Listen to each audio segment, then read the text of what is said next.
The Sun just did something terrifying. A vast hole ripped across its surface, unleashing a river of plasma at Earth. And at that exact moment, the interstellar visitor Comet 3I Atlas vanished from every telescope, and Mother Earth experienced an earthquake. Now the question on everybody's mind is what happened. Was it destroyed? Or transformed? And what might it look like when it re-emerges, if at all it will?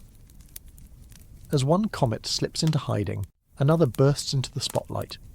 Comet Lemmon, an icy relic older than civilization itself, is racing across our skies. We tell you why the next 2 weeks are going to be crucial. Meanwhile, in China, physicists have achieved what sounds like pure science fiction, an unhackable communication network that is a total snitch. And don't blink, because before we close, we'll reveal the cosmic dates you cannot miss, including one no one is talking about, yet should. If these mysteries have you on edge the way they have me, don't just watch, take action. Hit like, smash subscribe, and stay locked in as these stories unfold in real time. Drop a comment with where you're watching from, what time it is there, and tell me straight, do you believe we're being told the whole truth about these world-shifting discoveries? And if you want to help this community grow, share this video on X, Facebook, Reddit, or even your group chats. Every share, every comment, every click is fuel for the hunt. You're the reason we can keep chasing these stories, so thank you for standing with us in the search. Part 1. The Disappearance. The Sun just did something terrifying.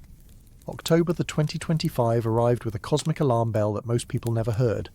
Scientists monitoring our star watched in growing unease as a massive transequatorial coronal hole ripped open across the solar surface, a gash in the Sun's magnetic field that looked like a wound bleeding invisible energy into space. This wasn't your typical solar activity, the kind that produces pretty auroras and maybe disrupts a few satellite signals. The hole was enormous, spanning regions of both the northern and southern solar hemispheres simultaneously, a configuration that happens rarely, and with consequences we're only beginning to understand. The solar wind that poured through this tear in the Sun's magnetic armour reached speeds of 700 kilometers per second. To put that in perspective, imagine a hurricane where every particle of air is moving at nearly 1.5 million miles per hour. The stream of charged particles, protons and electrons stripped from their atoms came screaming toward Earth like a cosmic fire hose, aimed directly at our planet's magnetic field. The alignment was perfect, almost suspiciously so. The magnetic polarity of the solar wind matched Earth's field orientation in precisely the configuration needed for maximum coupling, the strongest possible transfer of energy from the Sun's breath into our planetary magnetosphere. Geophysicists scrambled to predict the impacts, power grid operators received warnings, satellite controllers prepared for possible malfunctions. The aurora chasers packed their cameras and headed north, knowing this kind of solar assault would paint the sky in colours that defy description. But something else happened at that exact moment, something that would turn this solar event from a routine space weather episode into a genuine cosmic mystery. Comet 3I Atlas, the second confirmed interstellar visitor ever detected in our solar system, disappeared behind the Sun. One moment it was there, a faint smudge of light moving on an orbit that originated in another star system, carrying ice and rock that formed in alien clouds around a sun we'll never see.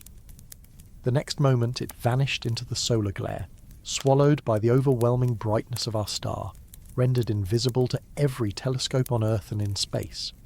The timing was impossible to ignore, Earth's magnetic field getting hammered by the fastest solar wind in months, and simultaneously, our only accessible interstellar messenger going dark behind the very source of that assault. Scientists are careful people, trained to avoid jumping to conclusions, conditioned to repeat the mantra that correlation does not equal causation. They measured their words carefully when reporters asked if these events could be connected. Then the earthquake started. Multiple magnitude 7 earthquakes struck different regions of Earth within hours of the solar wind's arrival. Seismometers recorded the violent shaking, the sudden release of tectonic energy that had been building for years, perhaps decades, in the stressed rock beneath our feet. The tremors were not unexpected in a statistical sense. Earth experiences roughly 15 magnitude 7 earthquakes every year on average. But having several occur in close temporal proximity to a major solar event, and the disappearance of an interstellar comet, triggered something in the human pattern recognition system. that ancient part of our brains that searches for connections, that demands meaning from coincidence. Could the sun's magnetic assault on Earth have somehow triggered seismic activity? The mainstream scientific consensus says no, that's not how earthquake physics works. Tectonic plates don't care about magnetic fields or solar wind. They grind and slip according to the laws of rock mechanics and accumulated strain energy. But there are other voices, researchers working at the fringes of geophysics, who point to statistical anomalies in earthquake timing during solar maxima, who suggest mechanisms involving ionospheric coupling or subtle changes in Earth's rotation rate. These ideas haven't gained traction in peer-reviewed literature, but they circulate in conference hallways and online forums, whispered possibilities that the mainstream hasn't yet disproven to everyone's satisfaction. The comet, though, that's where the real mystery lives. 3I Atlas earned its designation as the third confirmed interstellar object detected passing through our solar system. The first was 1I/Oumuamua in 2017. That bizarre elongated thing that tumbled through the inner solar system and exhibited acceleration that couldn't be fully explained by normal comet outgassing. The second was 2I/Borisov in 2019, which looked and behaved more like the comets we're familiar with, a reassuring ball of ice and dust that followed predictable physics. 3I Atlas was discovered in 2025, tracked as it fell toward the Sun on a hyperbolic orbit, moving too fast to be bound by our star's gravity, clearly a visitor just passing through on its way back to interstellar space. These objects are incredibly precious to science. They're the only samples we have of material from other stellar systems, at least until we develop the technology to send probes to nearby stars and return with physical specimens, something that won't happen in any of our lifetimes. Every photon of the light we collect from an interstellar comet carries information about chemistry, about the composition of protoplanetary disks around other suns, about whether the processes that formed our solar system are universal or unique. When 3I Atlas disappeared behind the Sun, we lost our ability to gather that data, at least temporarily. The question that haunts astronomers now is simpler and more disturbing than any of the speculation about solar, wind, or earthquakes. When 3I Atlas emerges from behind the Sun, if it emerges at all, will we recognise what comes out? Did the Sun just eat our interstellar visitor? Could the intense heat and radiation and magnetic turbulence near our star have reshaped it, broken it apart, vaporised it entirely? We're about to find out, and the answer might upend everything we think we know about these alien wanderers. Part 2. The Traveller We Lost. The story of 3I Atlas begins like most comet discoveries do, with patience, with automated telescopes scanning the sky night after night, looking for anything that moves against the background stars. The Atlas survey, short for Asteroid Terrestrial Impact Last Alert System, consists of 4 robotic telescopes distributed around the globe, designed primarily to spot asteroids that might pose a collision threat to Earth. But the telescopes don't discriminate. They capture anything that moves, including comets, and in the early months of 2025 they captured something extraordinary. The object appeared first as a faint streak in images from the Hawaiian stations. Follow-up observations from other facilities confirmed it was moving, and moving fast. Trajectory calculations revealed the telltale signature of a hyperbolic orbit, an eccentricity greater than 1, meaning this thing wasn't bound to the Sun. It came from somewhere else, and after its close approach to our star it would leave, headed back into the cosmic ocean between stars. The orbital energy was wrong for a solar system native. This was interstellar. The astronomy community mobilised quickly. Telescope time, always scarce and competed for months in advance, was suddenly made available. Spectroscopy, the analysis of the light reflected or emitted by the comet, became the priority. What was this thing made of? Did it contain the same mix of water ice, carbon dioxide ice, and organic molecules that characterise comets born in our solar system? Or would its composition reveal alien chemistry, ratios of elements that pointed to formation conditions around a different type of star? Early data suggested something puzzling. The brightness of 3I Atlas didn't behave quite like astronomers expected.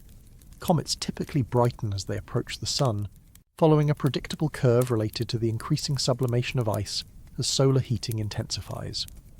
Water ice starts subliming, turning directly from solid to gas, when sunlight warms the surface to around 200 degrees Kelvin.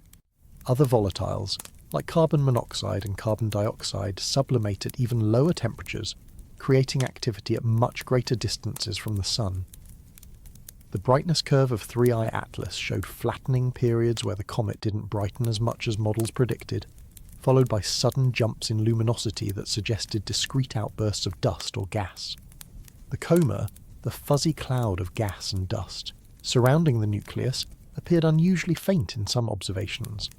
Dust production seemed lower than expected for a comet of its size. Some researchers speculated the nucleus might have an unusually high density, more rock than ice, which would explain the weak activity.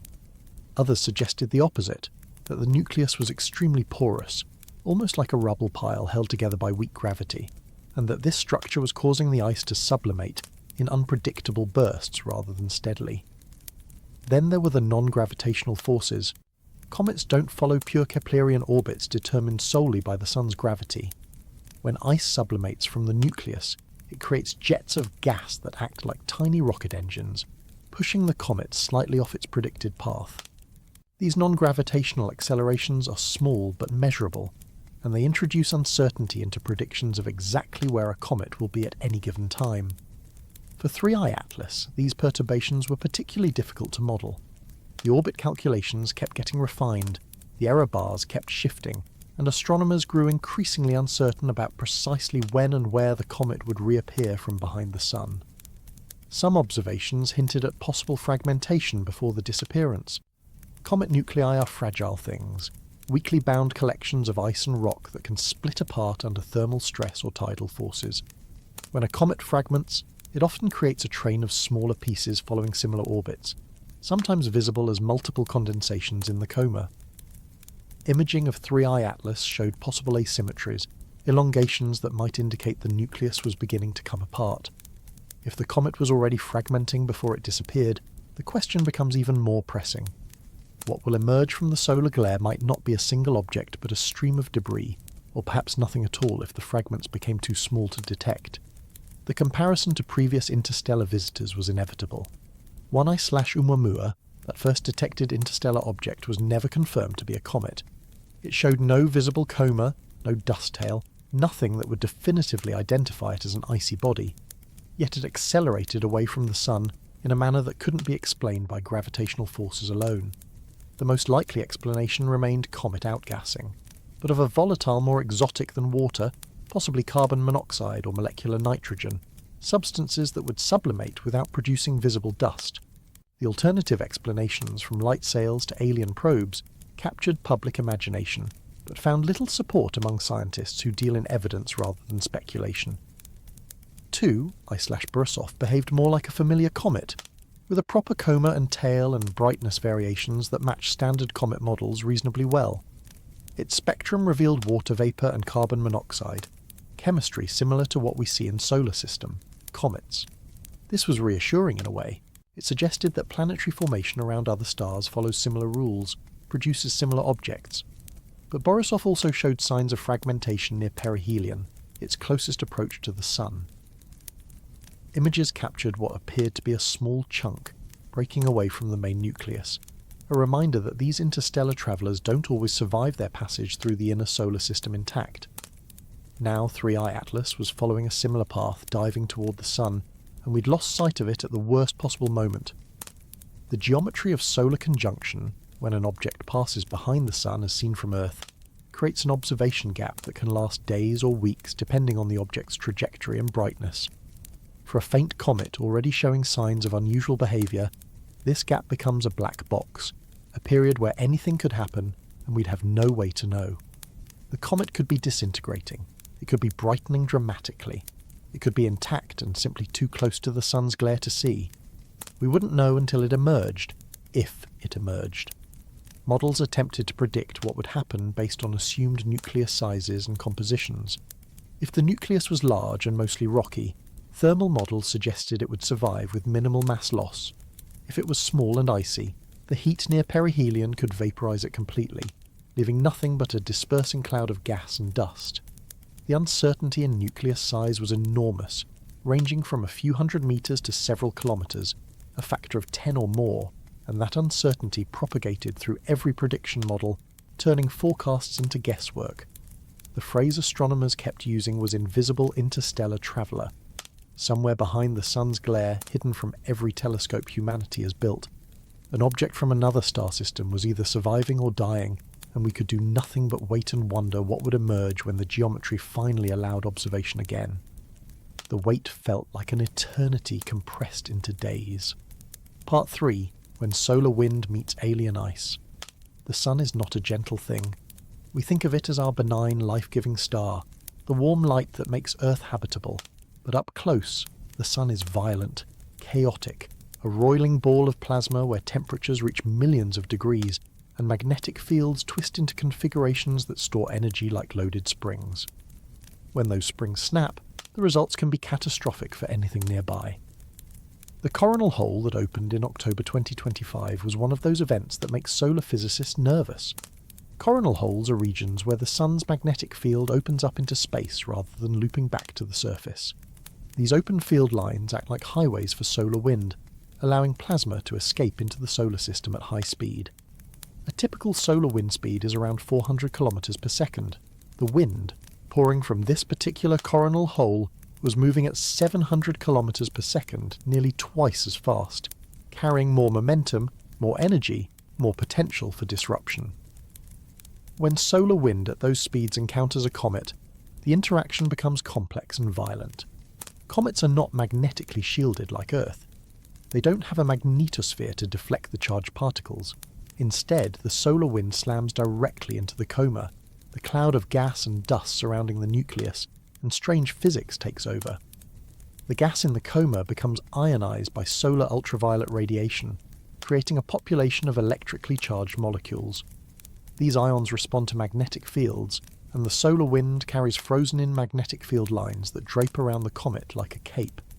The result is a magnetotail, a structure formed by the interaction between the solar wind's magnetic field and the ionized gas from the comet. This tail can extend millions of kilometers downstream, away from the sun, glowing faintly in the light of ionized carbon monoxide and other molecules. The tail is not a passive structure. Turbulence in the solar wind causes the tail to wave and flutter. Disconnection events can occur where the tail breaks off entirely and a new one begins to form. These interactions are visible from Earth with the right instruments, and they provide clues about both the solar wind conditions and the comet's gas production rate. But what happens when a comet encounters an exceptionally fast solar wind while already stressed by intense solar heating near perihelion?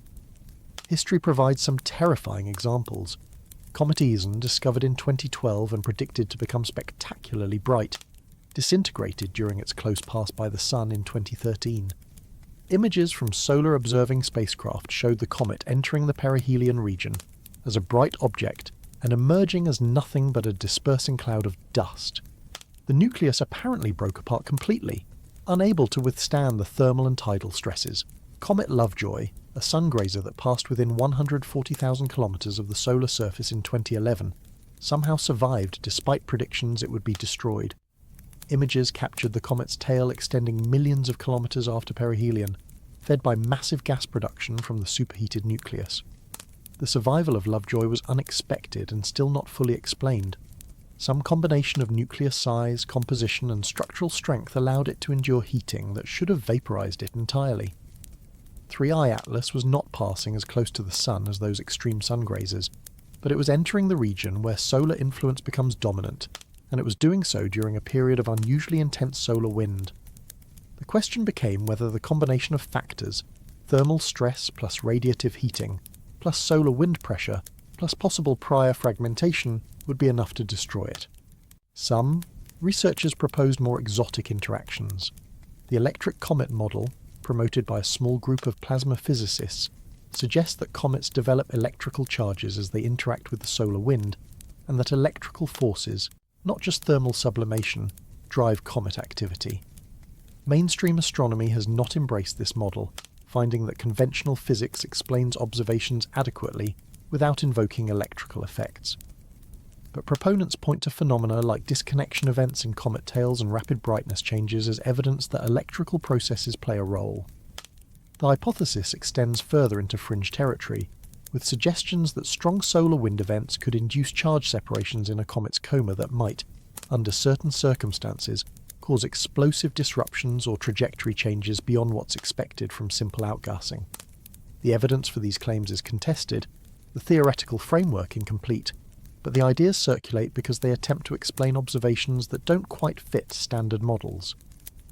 When 3I Atlas disappeared during a major solar wind event, those promoting electric comet models saw potential confirmation of their ideas. Mainstream astronomers saw an unfortunate but ultimately coincidental overlap of events. What makes the situation more uncertain is that we don't actually know what 3I Atlas is made of. Spectroscopic observations before the disappearance were limited and didn't provide a complete compositional inventory. The comet could be water ice dominated like many solar system comets.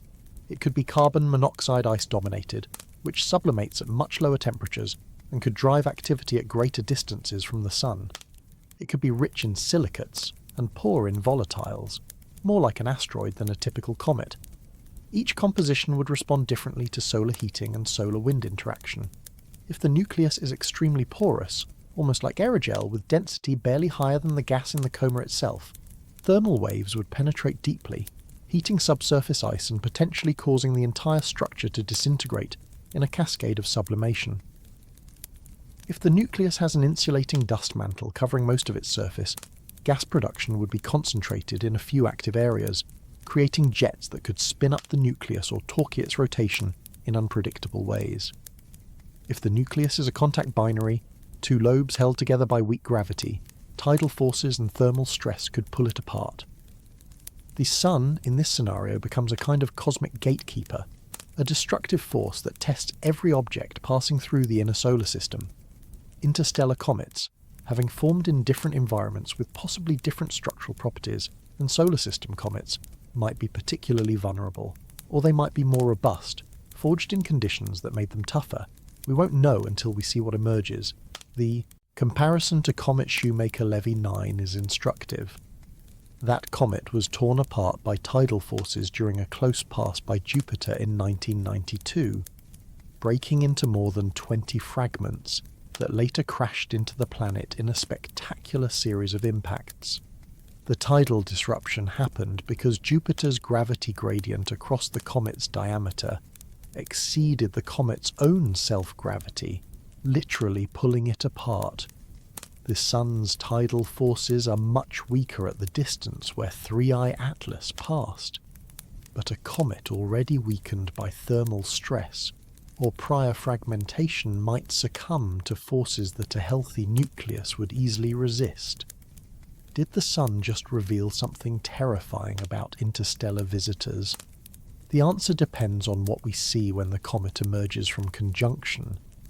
If 3I Atlas reappears intact, continuing on its hyperbolic trajectory with normal gas and dust production, the solar wind event becomes a footnote, a coincidence that sparked speculation but ultimately meant nothing.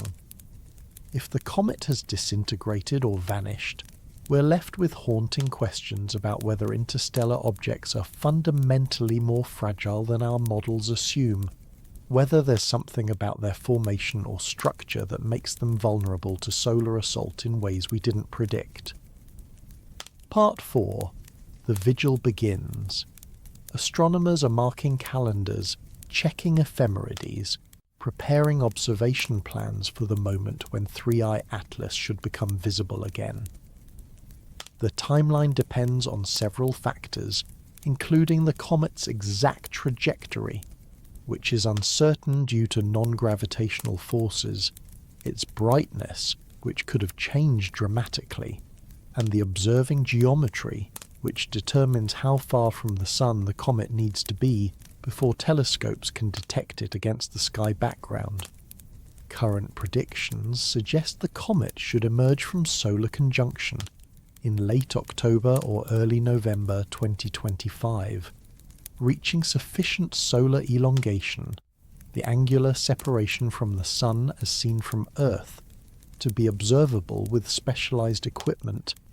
Initial recovery attempts will likely use space-based observatories that can block the Sun's light more effectively than ground-based telescopes. SOHO, the Solar and Heliospheric Observatory, has coronagraphs designed to create artificial eclipses, allowing observation of the region close to the Sun where comets often hide. STEREO, the Solar Terrestrial Relations Observatory, consisting of 2 spacecraft in solar orbit, provides different viewing angles that might catch the comet earlier than Earth-based observations. The Parker Solar Probe, humanity's closest approach to the Sun, follows an orbit that periodically brings it within the orbit of Mercury, through regions where solar wind speed and temperature reach extreme values. If the probe's trajectory happened to pass near 3I Atlas during the conjunction period, its instruments might have captured data about the comet in conditions no Earth-based telescope can observe. But Parker's science objectives focus on the solar corona and solar wind, not comets, and unless the comet happened to be in the probe's narrow field of view at the right time, we'll have no data from that critical period. Mission scientists have not announced any fortuitous encounters, suggesting the geometry didn't align, or that the comet was too faint for Parker's instruments to detect against the bright solar background. What will the first recovery images show? Best case scenario, the comet appears as expected, perhaps slightly fainter due to dust loss but otherwise intact, with a visible coma and tail indicating active sublimation of ice from the nucleus. The spectral signature would show familiar lines of water vapour, cyanogen, carbon monoxide, the molecular fingerprints that confirm comet composition. The tail length and structure would provide information about gas production rate and solar wind conditions in the post-conjunction period. Astronomers would measure the brightness, compare it to pre-conjunction values, and assess whether the comet lost significant mass during its closest approach to the Sun. Worst case scenario, nothing appears. The sky remains empty where 3I Atlas should be, suggesting complete disintegration. The nucleus fragmented into pieces too small to detect individually, or vaporized entirely, leaving only a dispersing cloud of gas that's too diffuse to show up as a distinct object. This outcome would be disappointing scientifically, but not unprecedented. Several comets have disappeared after close solar approaches, and their loss becomes a data point in our understanding of comet fragmentation physics. Between these extremes lie numerous possibilities. The comet could return as multiple fragments, a string of condensations along the orbit indicating the nucleus split but the pieces survived. Fragment streams are difficult to observe because each individual piece is fainter than the original nucleus, but they provide valuable information about nuclear structure and the mechanics of breakup. If 3I Atlas returns as fragments, analysts would measure the separation distances and velocities to reconstruct when and how the breakup occurred. Another possibility is dormancy. The comet could have exhausted its near-surface volatiles during the close solar pass, leaving a darkened crust that prevents further sublimation until solar heating cracks the crust or erosion exposes fresh ice. Dormant comets look like asteroids, showing no coma or tail, just a bare rock reflecting sunlight. If 3I Atlas goes dormant, we'd lose our ability to study its gas composition, but we'd gain information about surface processes and the formation of insulating mantles. The most intriguing scenario involves unexpected brightening. Sometimes comets fragment in ways that expose fresh, volatile-rich material to sunlight, causing sudden increases in gas production and brightness. A fragmenting nucleus can create new active areas, increasing the total sublimating surface area. If 3I Atlas fragments and brightens simultaneously, the comet that emerges might be more spectacular than the one that disappeared, though in fragmented form it would likely fade quickly as the small pieces deplete their ice reserves. Spectral diagnostics will be critical. Observations before conjunction showed the typical signatures of water and perhaps carbon monoxide, but a complete spectral inventory was never obtained. Post-conjunction spectroscopy might reveal species that weren't detected earlier, either because the comet wasn't producing them in significant quantities, or because we weren't looking at the right wavelengths. Oxygen emission lines would indicate water sublimation. CN, cyanogen, points to carbon-nitrogen chemistry. Sodium and iron lines sometimes appear in comets, and can indicate exposure of metallic-rich material from the nucleus interior. Amateur astronomers have a role to play in the recovery effort. A network of backyard telescopes distributed globally provides continuous sky coverage, that professional facilities, with their limited observing time and scheduled programs, cannot match. If 3i Atlas brightens unexpectedly or fragments into widely separated pieces, amateur observers might be the first to notice. Crowdsourced astronomy has become increasingly important as digital cameras and software make it possible for dedicated amateurs to produce observations rivaling professional quality. There's a live cosmic mystery unfolding in real time, and everyone with a telescope and clear skies can participate. The comet could reappear at any moment, assuming it survived. Or days could pass, then weeks, with nothing visible, until astronomers reluctantly conclude that 3i Atlas is gone. Destroyed by the sun, it came so far to visit. The uncertainty is maddening and exhilarating in equal measure. We sent no probe to intercept the comet. We have no way to actively search for it beyond pointing our telescopes at the predicted location and waiting. All we can do is watch, and wonder, and prepare for whatever emerges from the solar glare. The broader question haunts the astronomical community. If the nucleus is gone, do we still have 3i Atlas? Or is it just debris now, a dispersed cloud of dust and gas that once was an interstellar comet, but no longer qualifies as a discrete object? Philosophically, it echoes the ship of Theseus' paradox. If every plank of a wooden ship is replaced over time, is it still the same ship? If a comet fragments into 1,000 pieces, each piece following nearly the same orbit, carrying material from the original nucleus, are they collectively still the comet? Or has the comet ceased to exist? There's no formal definition that resolves this question. It's a matter of convention and convenience, and different researchers will answer differently depending on their perspective. But the question matters because 3i Atlas represents something precious and irreplaceable, a sample of another star system, and losing it feels like more than just losing an astronomical target. It feels like losing a connection to something vast and distant, a thread linking us to the wider galaxy that got severed before we could fully grasp what we held. Part 5. When coincidence becomes conspiracy. Why does any of this matter beyond the narrow confines of planetary science journals and astronomy conferences? Because humans are pattern-seeking creatures who evolved to find meaning in correlation, to see connections even where none exist, and the simultaneous occurrence of a major solar event, the disappearance of an interstellar comet, and multiple large earthquakes on Earth, triggered every alarm in our collective unconscious that screams, something is happening. The mainstream scientific position on solar terrestrial earthquake connections is clear and unambiguous. Earthquakes are driven by plate tectonics, by the slow, inexorable motion of lithospheric plates riding on the convecting mantle, by accumulated strain energy in the crust that eventually exceeds the frictional resistance holding faults locked.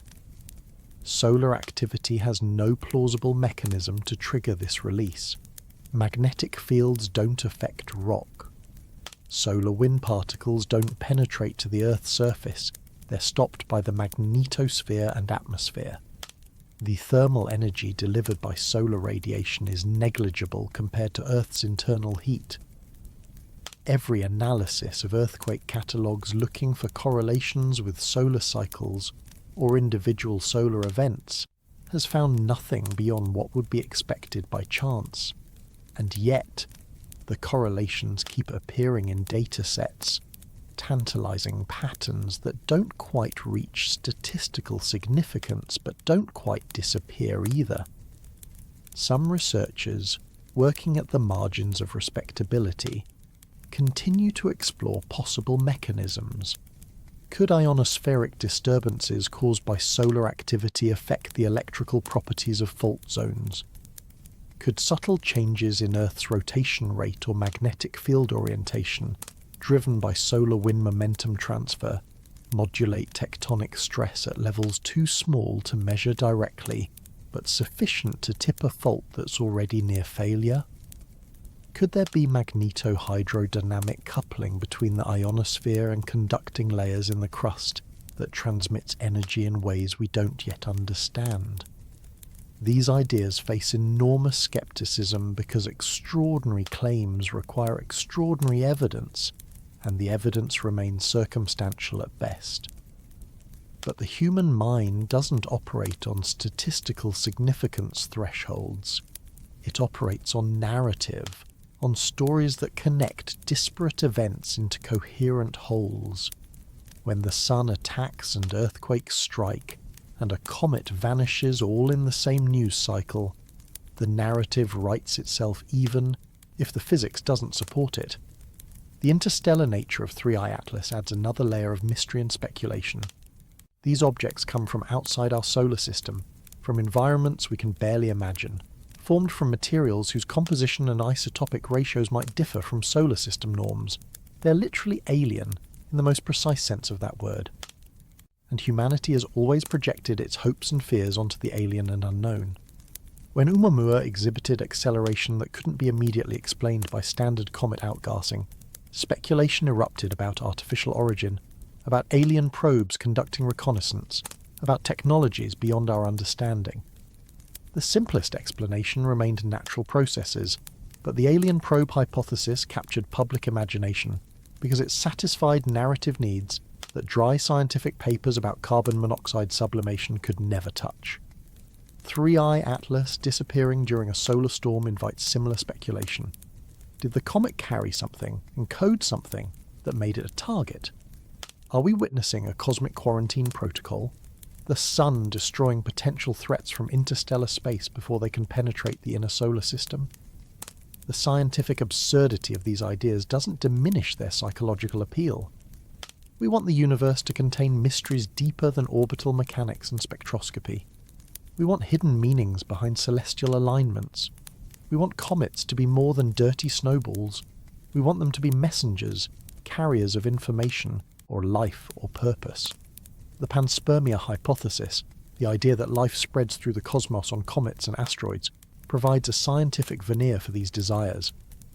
If comets carried the organic precursors that led to life on Earth, delivered during the heavy bombardment period billions of years ago, then every comet becomes a potential seed carrier, and interstellar comets become particularly precious because they might carry chemistry from biospheres around other stars. The destruction of 3I Atlas, if that's what happened, becomes the destruction of a biological sample, a library burned before we could read its contents. More exotic possibilities circulate in fringe communities. Electric universe proponents see the sun's interaction with the comet as evidence of plasma physics they claim mainstream science ignores. They point to the comet's unusual brightness variations, to the strong solar wind, to disconnection events in other comet tales, and argue these phenomena require electrical rather than gravitational and thermal explanations. The mathematics of their models rarely withstand scrutiny. Predictions often fail to match observations, but the intuitive appeal of electricity as a universal force, the visual drama of lightning and sparks, gives electric universe ideas a persistence that transcends their scientific shortcomings. Conspiracies inevitably emerge. Are space agencies hiding data from the Parker Solar Probe's close passes by the Sun? Did instruments capture images or spectra of 3I Atlas during the conjunction period that officials chose not to release? What would motivate such secrecy? Perhaps the comet exhibited behavior that couldn't be explained, that challenged fundamental assumptions, that frightened people who understood the implications. Perhaps it fragmented in a manner inconsistent with natural processes, or emitted signals, or changed trajectory in ways that suggested control.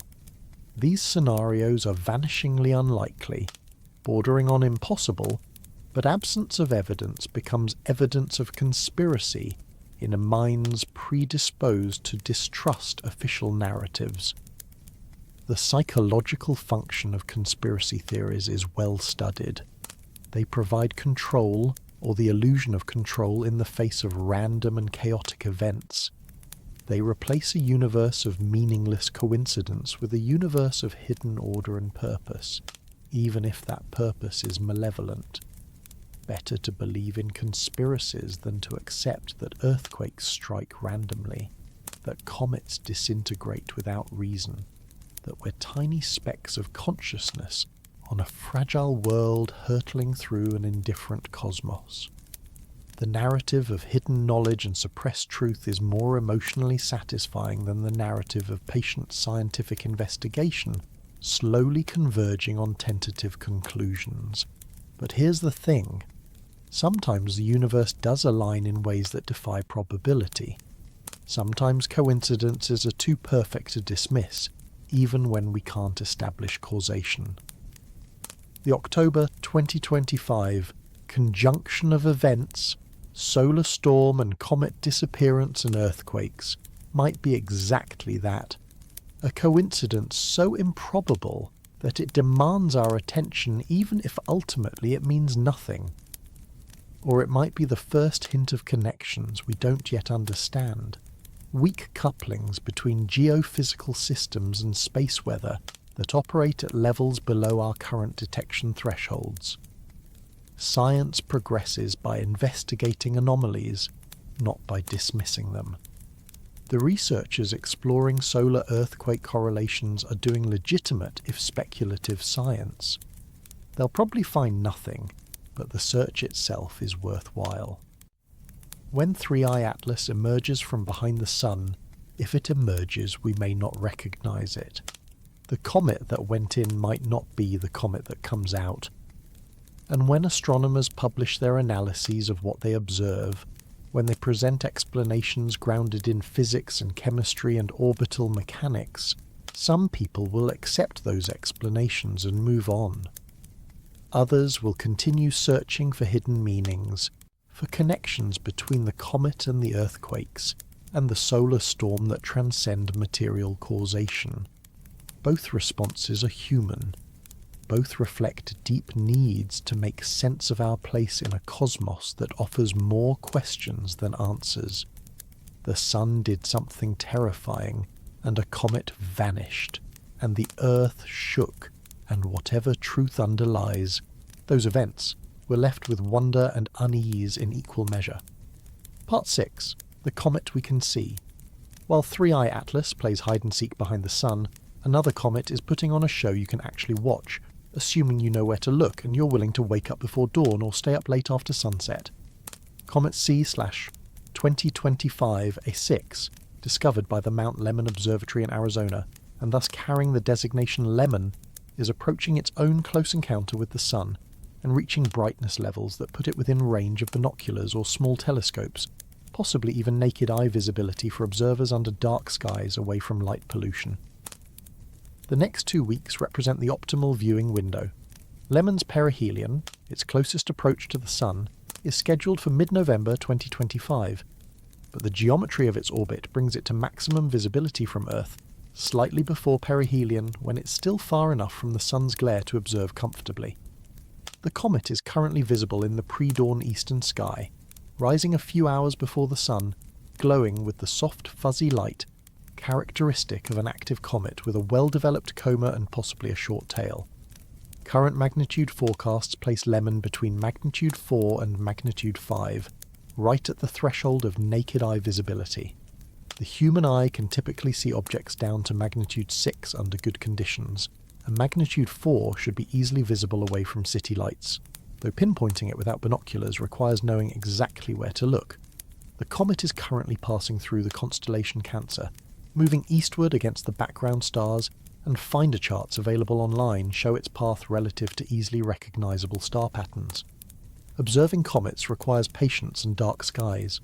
Unlike planets, which appear as distinct points or disks, comets are diffuse objects, their light spread across an extended area. This diffuse nature makes them more sensitive to light pollution and sky conditions than compact objects of similar integrated brightness. A magnitude 4 comet will vanish completely in bright suburban skies where magnitude 4 stars remain easily visible. Success requires travelling away from urban areas to locations where the Milky Way is visible overhead, where the sky darkness allows your eyes to detect extended low-surface brightness objects. Binoculars are the ideal instrument for comet observing. They provide enough magnification to concentrate the comet's light, while maintaining a wide field of view that makes finding and tracking the object easier. 7x50 binoculars, a common size owned by many amateur astronomers and nature observers, work particularly well. Mount them on a tripod if possible to eliminate handshake and allow longer viewing periods without fatigue. The comet will appear as a small fuzzy patch, distinctly non-stellar, possibly with a hint of green colour from emission by diatomic carbon molecules in the coma. Telescopes can reveal more detail, showing the coma structure, any jets or fans of material emanating from specific active regions on the nucleus, and the tail, if one has developed sufficiently. But higher magnification narrows the field of view, making the comet harder to locate initially, and harder to keep centered as Earth's rotation carries it across the sky. Many experienced comet observers prefer binoculars for aesthetic reasons. The wide field view shows the comet in context against star fields and the Milky Way, emphasizing its nature as a temporary visitor moving through more permanent celestial scenery. Early observations of Lemmon revealed something that makes comet scientists nervous and excited in equal measure. The brightness wasn't following prediction models perfectly. Comets are notoriously difficult to predict because their brightness depends on factors we can't measure directly, like the nucleus size, composition, rotation state, surface properties, and dust-to-gas ratio.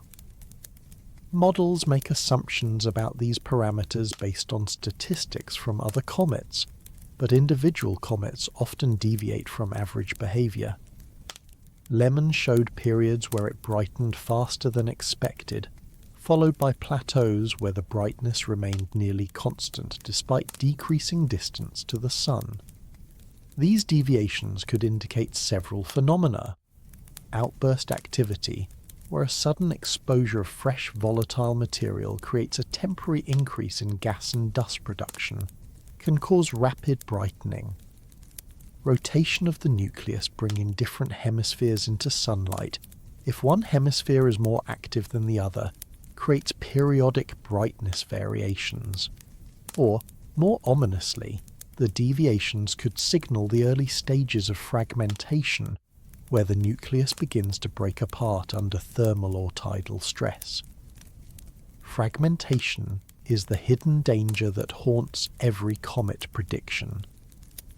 A comet can be brightening normally, following its expected curve toward perihelion, looking healthy in every respect, and then suddenly it starts to come apart. The process can be rapid or gradual.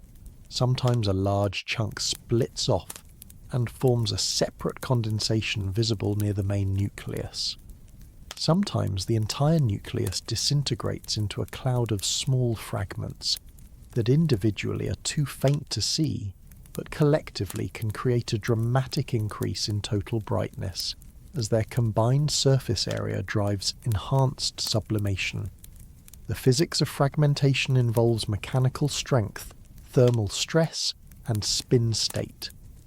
Comet nuclei are weak structures, more like compacted snow than solid rock, held together primarily by their own feeble gravity supplemented by tensile strength from ice sintering and possibly organic tars. When the Sun heats one side of the nucleus, thermal expansion creates stress. If the nucleus is spinning, centrifugal forces add mechanical stress, and jets create torques that can spin the nucleus up to faster rotation rates. At some point, the accumulated stress exceeds the material strength, and cracks propagate, and the nucleus splits. Lemmon's sublimation science adds another layer of complexity. The comet appears to be driven by carbon monoxide or carbon dioxide sublimation, as much as or more than water sublimation. These molecules are more volatile than water, meaning they turn from solid to gas at lower temperatures and greater distances from the Sun. A carbon monoxide-driven comet can be active far beyond the snowline where water ice remains frozen, producing a coma and tail while still in the outer solar system. As the comet approaches perihelion and temperatures rise, water sublimation eventually takes over, often creating a transition in activity patterns and brightness behaviour. The tail interactions with solar wind provide another observational opportunity. Lemmon's ion tail, if it develops one, will point directly away from the Sun, blown by the solar wind like a windsock. The dust tail follows a curved path, particles pushed by solar radiation pressure but retaining the orbital motion they had when released from the nucleus. These two tail types, ion and dust, often separate into distinct structures visible in photographs. The ion tail appears bluish from carbon monoxide ion emission, straight and sometimes featuring streamers and knots caused by magnetic field irregularities in the solar wind. The dust tail appears yellowish-white from reflected sunlight, broader and more diffuse, curving gently away from the nucleus. Comparing Lemmon to 3I Atlas highlights fundamental differences between solar system native comets and interstellar visitors. Lemmon formed 4.6 billion years ago in the disk of gas and dust surrounding the young sun, probably in the region beyond Neptune where temperatures were cold enough for water and other volatiles to condense as ice. Gravitational perturbations from the giant planets eventually scattered it into the Oort cloud, that vast spherical reservoir of comets surrounding the solar system at distances up to 100,000 astronomical units. Something, perhaps the gravitational influence of a passing star or a giant molecular cloud, perturbed Lemmon's orbit, sending it falling back toward the Sun on the journey we're now observing. Its composition reflects primordial solar system chemistry, the isotope ratios and molecular abundances present in our local region of the galaxy 4.5 billion years ago. 3I Atlas formed somewhere else, around a different star, in conditions that might have been similar or radically different. The temperature and pressure in that protoplanetary disk, the abundance of heavy elements, the radiation environment, the timing of planet formation, all these factors influence comet composition and structure. By comparing interstellar comets to solar system comets, we're essentially comparing samples from different stellar nurseries, looking for commonalities that reveal universal processes and differences that highlight local variations. Lemmon serves as a real-time reminder of how fragile comets are. Every comet is a gamble against disintegration. Most survive their perihelion passage, lose some mass to sublimation, retreat back to the outer solar system or beyond, and remain intact. Some fragment dramatically, providing spectacular shows as multiple nuclei and expanding dust clouds brighten and fade. A few vanish completely, destroyed so thoroughly that tracking them afterward becomes impossible. Watching Lemmon during its peak visibility window isn't just about appreciating a beautiful celestial sight. It's about witnessing a survivor, an object that has endured billions of years in the deep freeze of the Oort cloud, and is now running a gauntlet of solar heat and radiation that might or might not end in its destruction. The timing is fortuitous. While 3I Atlas hides behind the Sun, Lemmon provides a substitute target, a different comet we can actually observe and study. If you haven't seen a comet with your own eyes, if you've only encountered them as images on screens or diagrams in textbooks, now is your chance. Go outside before dawn, find a dark location, let your eyes adapt for 10 or 15 minutes, and scan the eastern sky in Cancer.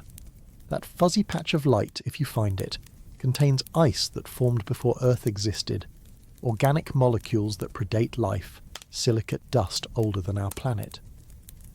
You're seeing a messenger from the beginning of the solar system, and in 2 weeks it will fade from view, its brief moment of visibility over, its destiny whether survival or disintegration still unwritten. Watch the skies now while Atlas hides. Part 7. The Swan and the Context. Comets tend to arrive in bunches, or at least that's how it seems to observers tracking these icy visitors. The reality is more prosaic. At any given time, numerous comets orbit the Sun at various distances, most too faint to observe without large telescopes, a few bright enough to attract amateur attention, and very rarely one spectacular enough to become visible to the naked eye and enter public consciousness. The clusters we perceive result from observational bias and the statistical nature of comet discoveries, but they still create periods where comet watchers have multiple targets to choose from. 2025 is shaping up as one of those periods. Alongside Lemmon and the vanished 3I Atlas, another comet designated C/2025, R2 Swan, has entered the catalogue. Swan refers to the solar wind anisotropies instrument aboard the SOHO spacecraft, which observes the sky in ultraviolet wavelengths sensitive to hydrogen emission.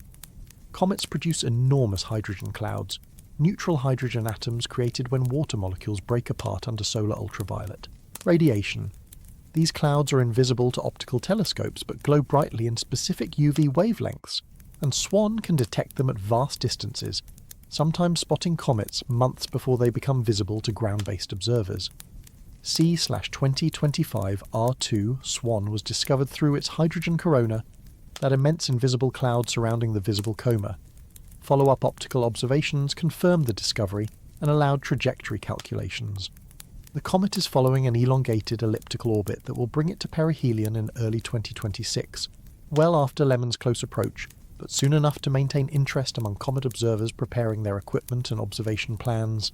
Early brightness estimates for SWAN suggest it might reach magnitude 6 or 7 at perihelion, making it a binocular object but probably not naked eye visible, except under exceptional circumstances. The predicted brightness depends on assumptions about nucleus size and activity level, both of which remain uncertain. Some comets discovered by SWAN have exceeded expectations, brightening significantly as they approach the Sun. Others have disappointed, remaining faint and diffuse despite hopeful predictions. The only way to know is to watch and wait. One intriguing possibility associated with new comets involves meteor showers. When a comet approaches the Sun, it sheds dust that spreads along its orbital path, creating a stream of particles. If Earth's orbit intersects this dust stream, the particles slam into our atmosphere at high velocity, typically 30 to 70 kilometers per second, and vaporize in bright streaks we call meteors or shooting stars. Most meteor showers we observe annually, like the Perseids in August or the Geminids in December, result from Earth passing through well-established dust trails left by comets that have made multiple perihelion passages, depositing dust over centuries or millennia. New comets, making their first passage through the inner solar system, can produce unpredictable meteor activity. The dust distribution along the orbit hasn't been smoothed out by repeated passages and planetary perturbations. Fresh outbursts might create dense clumps of particles. If Earth happens to pass through one of these clumps, meteor rates could spike dramatically, creating a meteor storm with hundreds or thousands of visible meteors per hour. These events are rare and difficult to predict because they depend on the exact spatial distribution of dust, which we can't measure directly. SWAN's orbit will be calculated precisely in the coming months, and astronomers will determine whether any potential Earth-dust stream intersections might occur. Even a low probability possibility of a meteor shower gets comet and meteor enthusiasts excited. Observing a meteor storm is a bucket list experience, a celestial fireworks display that happens perhaps once or twice per generation. The meteors radiate from a point in the sky called the radiant converging perspective lines created by parallel particle trajectories entering the atmosphere. During a storm, the entire sky appears to rain meteors, streaks of light appearing in all directions, overwhelming the senses in a way that photographs can never fully capture. But for every comet that brightens and performs as hoped, several others fizzle. The history of comet astronomy is littered with predictions that failed, with objects expected to become great comets that instead remained faint and unremarkable. Comet Kohoutek in 1973 was predicted to become one of the brightest comets of the century, but barely reached naked eye visibility, disappointing millions who had been promised a spectacular show. Comet Lemmon in 2013 was supposed to survive perihelion and brighten dramatically, but instead disintegrated. These failures teach humility and remind us how much we still don't understand about comet physics. The comparison between SWAN and Lemmon's brightness curves will eventually provide useful scientific data. Two comets observed simultaneously under similar solar conditions allow direct comparison of activity levels and sublimation physics. Differences in brightness at comparable distances from the Sun indicate differences in nucleus size, composition, or surface properties. If one comet is water-dominated and the other carbon monoxide-dominated, their activity profiles will diverge in characteristic ways. If one fragments and the other doesn't, we gain clues about structural differences that determine fragmentation susceptibility. Using SWAN and Lemmon as foils creates narrative tension. Many comets fail, so will 3I Atlas fail too? Is there something about the current solar environment that makes comet survival less likely? The October 2025 coronal hole event could have been a one-time fluke, or it could signal a period of enhanced solar activity that threatens any comet passing through the inner solar system. The Sun's 11-year activity cycle is approaching solar maximum, the period when sunspots and coronal mass ejections become frequent, when solar wind speeds and magnetic field strengths increase. Comets approaching perihelion during solar maximum face harsher conditions than those arriving during solar minimum. Comet fragmentation history provides sobering statistics. Comet Shoemaker, Levy 9's tidal disruption by Jupiter in 1992, followed by the spectacular impacts in 1994, demonstrated how thoroughly a comet can be destroyed by gravitational and tidal forces. Comet 73, P. Schwassmann-Wachmann. 3 fragmented during its 1995 apparition, splitting into multiple pieces that separated over subsequent years.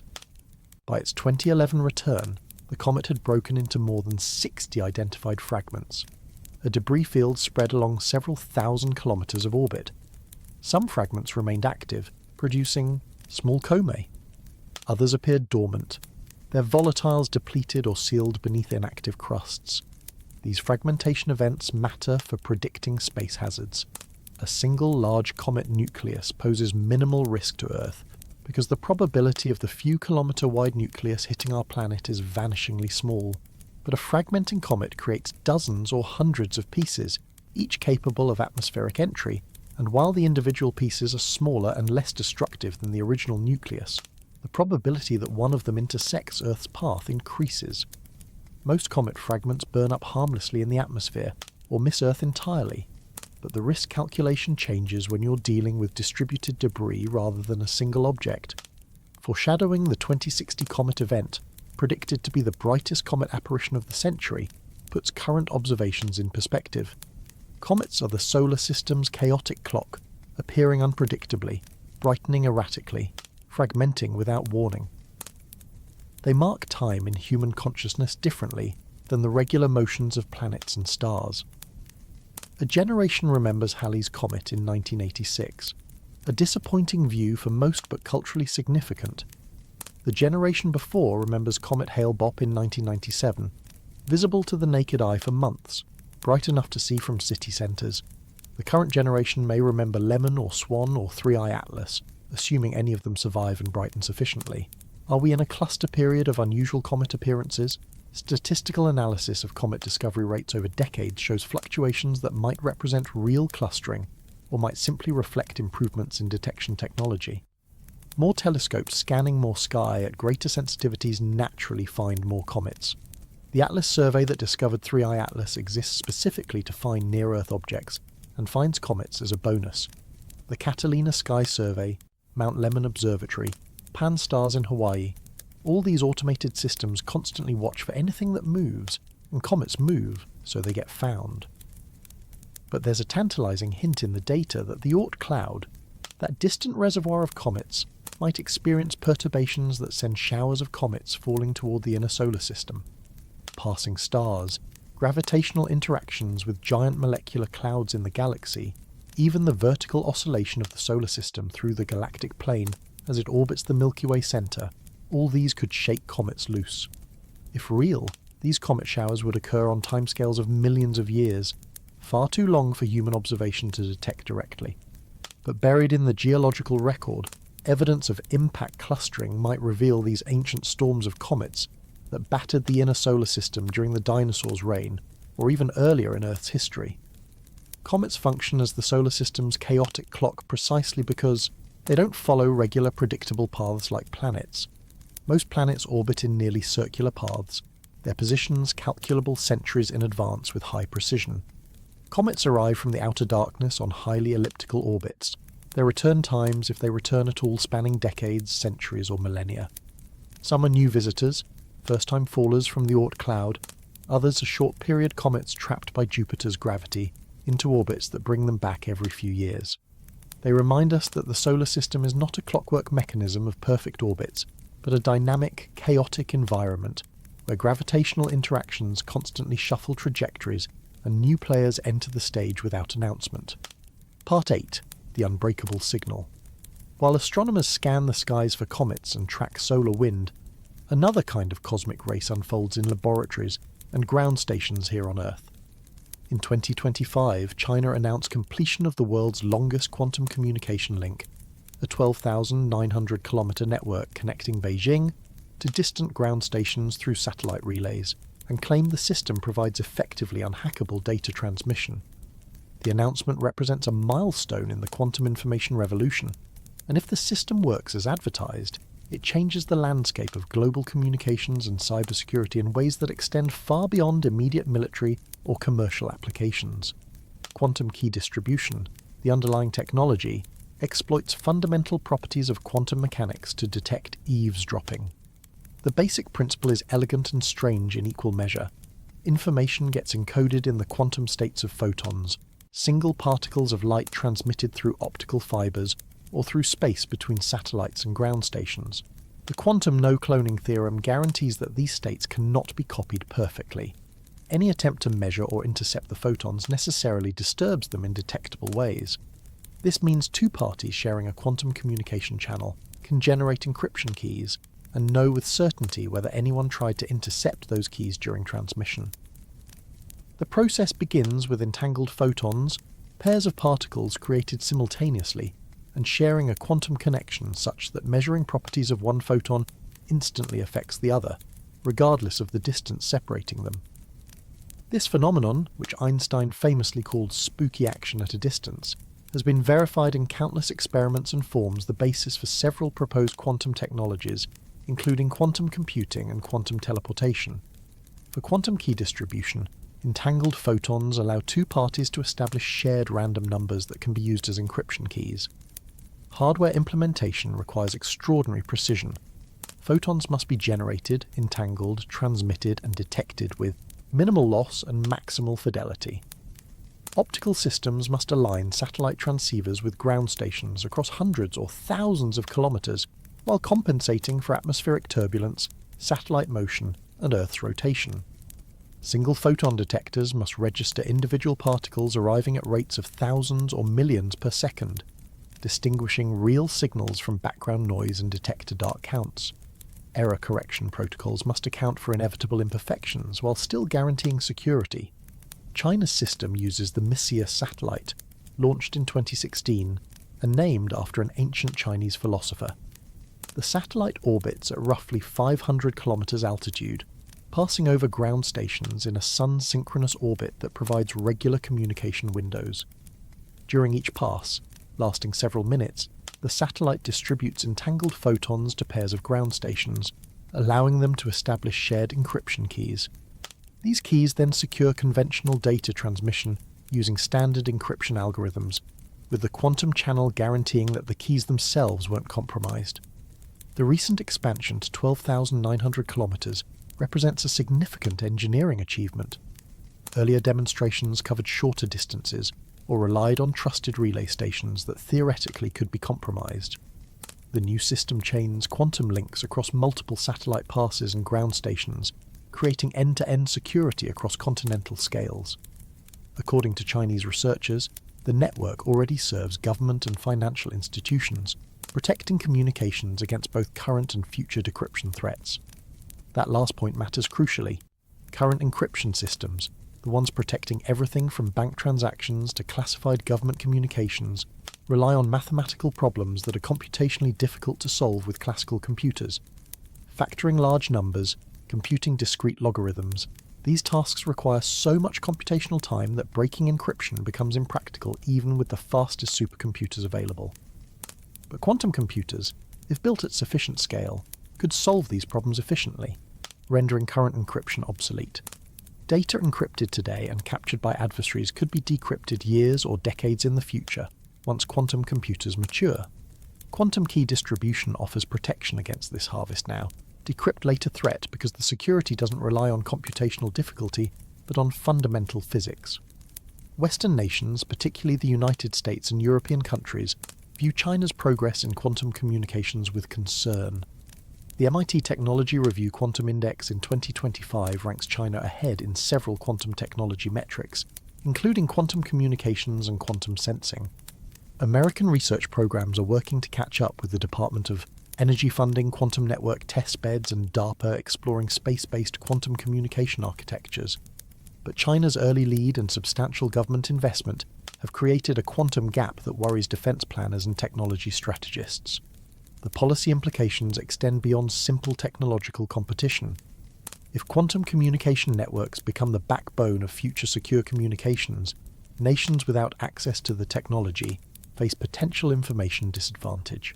International agreements governing quantum technology development remain nascent. Questions about export controls, technology transfer, and standardization remain unresolved. Some researchers advocate for open collaboration and shared development of quantum networks as global infrastructure, similar to how the Internet developed as an international resource. Others push for competitive advantage and restricted access, viewing quantum superiority as a strategic asset too valuable to share. Could space-based quantum networks become the backbone of the future Internet? The vision involves constellations of quantum satellites providing global coverage, ground stations in every major city, and quantum repeaters extending range beyond direct line-of-sight limits. Data would travel encrypted by quantum keys that refresh continuously, immune to interception, resistant even to future technologies we haven't yet imagined. The system would integrate with existing fiber optic networks, providing a hybrid classical quantum infrastructure where quantum channels distribute keys and classical channels carry bulk data.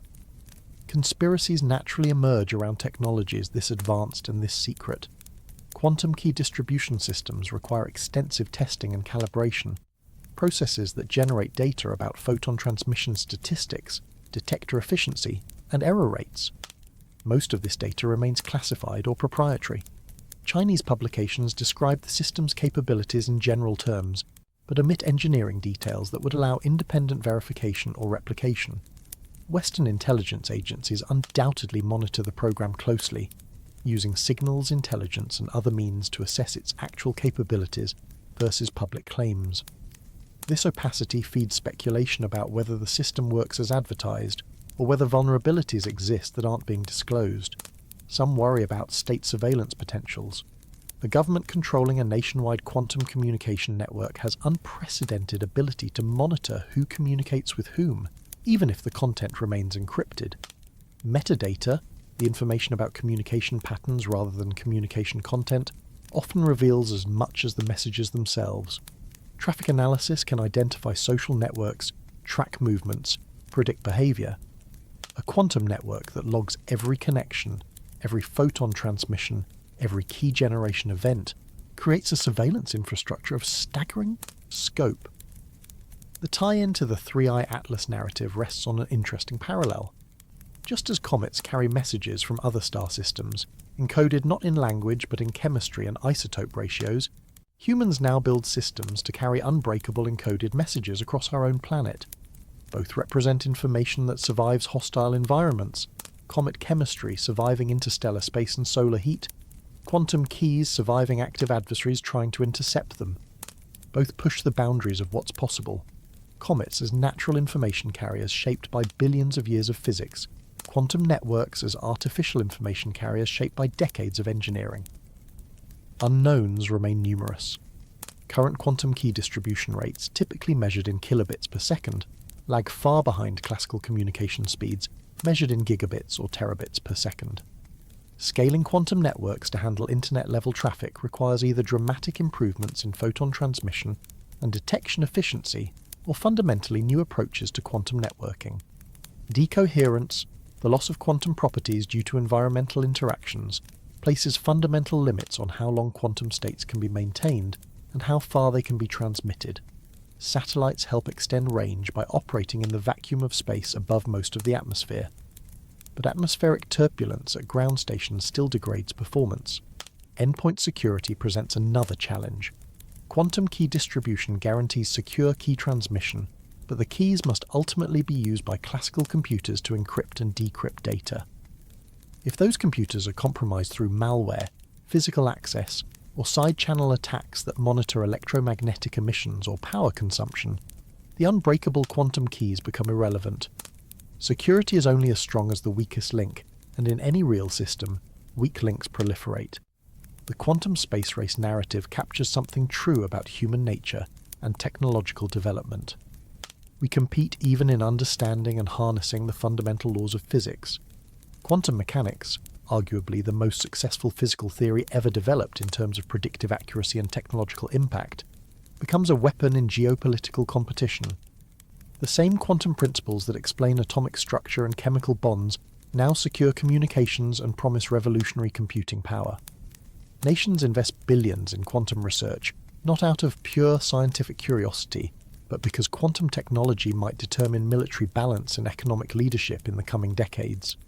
Whether this competition drives innovation faster than collaboration would, whether the benefits of quantum networks will be shared globally or concentrated in a few technologically advanced nations, these questions remain unanswered as the race accelerates. Part 9. The circular economy inside you. Science occasionally produces discoveries so unexpected, so contrary to intuition, that they force us to reconsider fundamental assumptions about what's possible. The announcement that synthetic biologists have engineered yeast to convert human urine into bone mineral hydroxyapatite represents one of those discoveries. The potential applications range from medical to ecological, and the deeper implications touch on questions of waste, value, and the surprising ways that biological systems can be reprogrammed to transform one substance into another. Urea, the primary nitrogen-containing component of urine, serves as waste product in mammalian metabolism. When proteins break down in the body, amino acids get metabolized, and the nitrogen they contain must be excreted. Aquatic animals excrete ammonia directly, a simple and energetically cheap solution when you live in water that dilutes and carries away the toxic compound. Land animals face a challenge. Ammonia is too toxic to accumulate, but water conservation matters, so terrestrial animals evolved more complex solutions. Birds and reptiles produce uric acid, a relatively insoluble compound that precipitates out and can be excreted as a paste, minimizing water loss. Mammals produce urea, soluble enough to transport in water but less toxic than ammonia, excreted in liquid urine that represents a compromise between water conservation and waste removal. Humans produce roughly 1 to 2 litres of urine daily, depending on fluid intake and metabolic rate, containing about 20 to 30 grams of urea. That's roughly 10 kilograms of urea per person per year, multiplied by 8 billion people globally, giving roughly 80 million metric tons of urea excreted annually. Currently, this urea ends up in sewage systems, where it's broken down by bacteria or released into the environment. The new synthetic biology approach asks whether this waste stream might be converted into something valuable. Hydroxyapatite is the mineral component of bone and teeth, a calcium phosphate compound with the formula Ca10PO4OH2. It provides the hardness and structural integrity that allows bones to support body weight and protect organs. Natural bone is a composite material, hydroxyapatite crystals embedded in a collagen protein matrix, combining the hardness of mineral with the flexibility and toughness of organic fibers. Medical applications require pure hydroxyapatite for bone grafts, dental implants, and reconstructive surgery. Currently, hydroxyapatite gets synthesized through chemical processes or harvested from animal bones, both approaches having limitations in purity, crystal structure, and production cost. The engineered yeast approach works through metabolic pathway engineering. Researchers identified the series of enzymatic reactions needed to convert urea into the chemical precursors of hydroxyapatite, then inserted genes encoding those enzymes into yeast cells. The yeast, normal Saccharomyces cerevisiae, commonly used in brewing and baking, now contains synthetic metabolic pathways that don't exist in nature. When fed urine as a nitrogen source and provided with calcium and phosphate ions, the yeast cells produce hydroxyapatite crystals that precipitate out and can be harvested. The mechanism involves multiple steps. Urease enzyme breaks urea into ammonia and carbon dioxide. The ammonia gets incorporated into amino acid synthesis pathways, while the carbon dioxide and additional calcium and phosphate ions undergo mineralization reactions that form hydroxyapatite. The precise crystallography of the product, the size and shape and purity of the hydroxyapatite crystals, depends on reaction conditions including pH, temperature, ion concentrations, and the genetic programming of the yeast pathways. Early results show promise, producing hydroxyapatite with properties similar to bone mineral, but significant optimization remains before the process becomes practical for medical applications. Current efficiency and yield rates limit immediate applications. The yeast produces hydroxyapatite at concentrations too low for commercial viability, requiring large bioreactor volumes to generate meaningful quantities. Purification challenges arise because the hydroxyapatite must be separated from yeast cells, growth medium components, and metabolic byproducts. Purity matters critically for medical use. Foreign proteins or bacterial endotoxins in implanted hydroxyapatite could trigger immune responses or infections. Achieving medical-grade purity from a biological production system requires rigorous quality control and purification protocols. Nevertheless, the potential is transformative. Bone fractures affect millions of people annually, and while most heal naturally, complex fractures or bone loss due to disease or trauma often require grafts or synthetic materials to support healing. Current bone graft materials include autografts harvested from the patient's own body, allografts from cadavers, and synthetic ceramics. Each option has drawbacks. Autografts require additional surgery to harvest the graft tissue. Allografts carry small risks of disease transmission and immune rejection. Synthetic ceramics sometimes fail to integrate well with natural bone. Hydroxyapatite produced biologically from waste materials could provide an abundant, cost-effective alternative if production and purification challenges get solved. Dental implants represent another major market. Hydroxyapatite coatings on titanium implants improve osseointegration, the bonding between implant and jawbone. Current coatings use hydroxyapatite produced through high-temperature chemical sintering, an energy-intensive process. Biological production at room temperature in aqueous solution would reduce energy costs and carbon footprint, while potentially creating more bone-like crystal structures that integrate better with living tissue. Ecological benefits extend beyond the direct use of the material. Urea in wastewater contributes to eutrophication when released into rivers and coastal waters. Excess nitrogen stimulates algal growth, leading to blooms that deplete oxygen and create dead zones. Capturing urea and converting it to solid mineral removes nitrogen from the waste stream, reducing environmental impact. The process represents waste valorization, the principle of treating waste as a resource rather than a disposal problem. Controversies naturally emerge around using human waste in medical materials. Cultural taboos about urine and feces run deep, even though intellectually we understand that purified compounds have no memory of their origin. The calcium atoms in hydroxyapatite produced from urine are identical to calcium atoms from any other source. The material, once purified, carries no trace of waste beyond the historical fact of its production pathway. Yet psychological resistance remains. Would patients accept bone grafts or dental implants produced from urine? Would regulatory agencies approve such materials for human use? These questions touch on cultural values and risk perception more than technical feasibility. Astronaut applications provide perhaps the most compelling use case. Mars colonists or long-duration space missions face resource constraints that make every recycling opportunity valuable. Crew members will produce urine daily regardless, and that urine contains nitrogen and other elements that must be processed and either recycled or disposed of. Converting urine into usable hydroxyapatite for medical purposes or structural materials kills two birds with one stone, managing waste and producing useful products. The closed-loop life support systems needed for space exploration push designers toward maximal recycling and minimal waste. Your waste could literally save your life if a bone fracture on Mars requires a graft, and the only available hydroxyapatite was produced from crew urine. Big pharma resistance to circular biotech adoption represents a predicted, rather than demonstrated, conspiracy. Pharmaceutical and medical device companies profit from current production methods and supply chains. Disruptive technologies that threaten existing business models face resistance regardless of their technical merit. Whether this resistance materializes for urine-derived hydroxyapatite depends on factors including production costs, scalability, regulatory pathways, and intellectual property landscapes.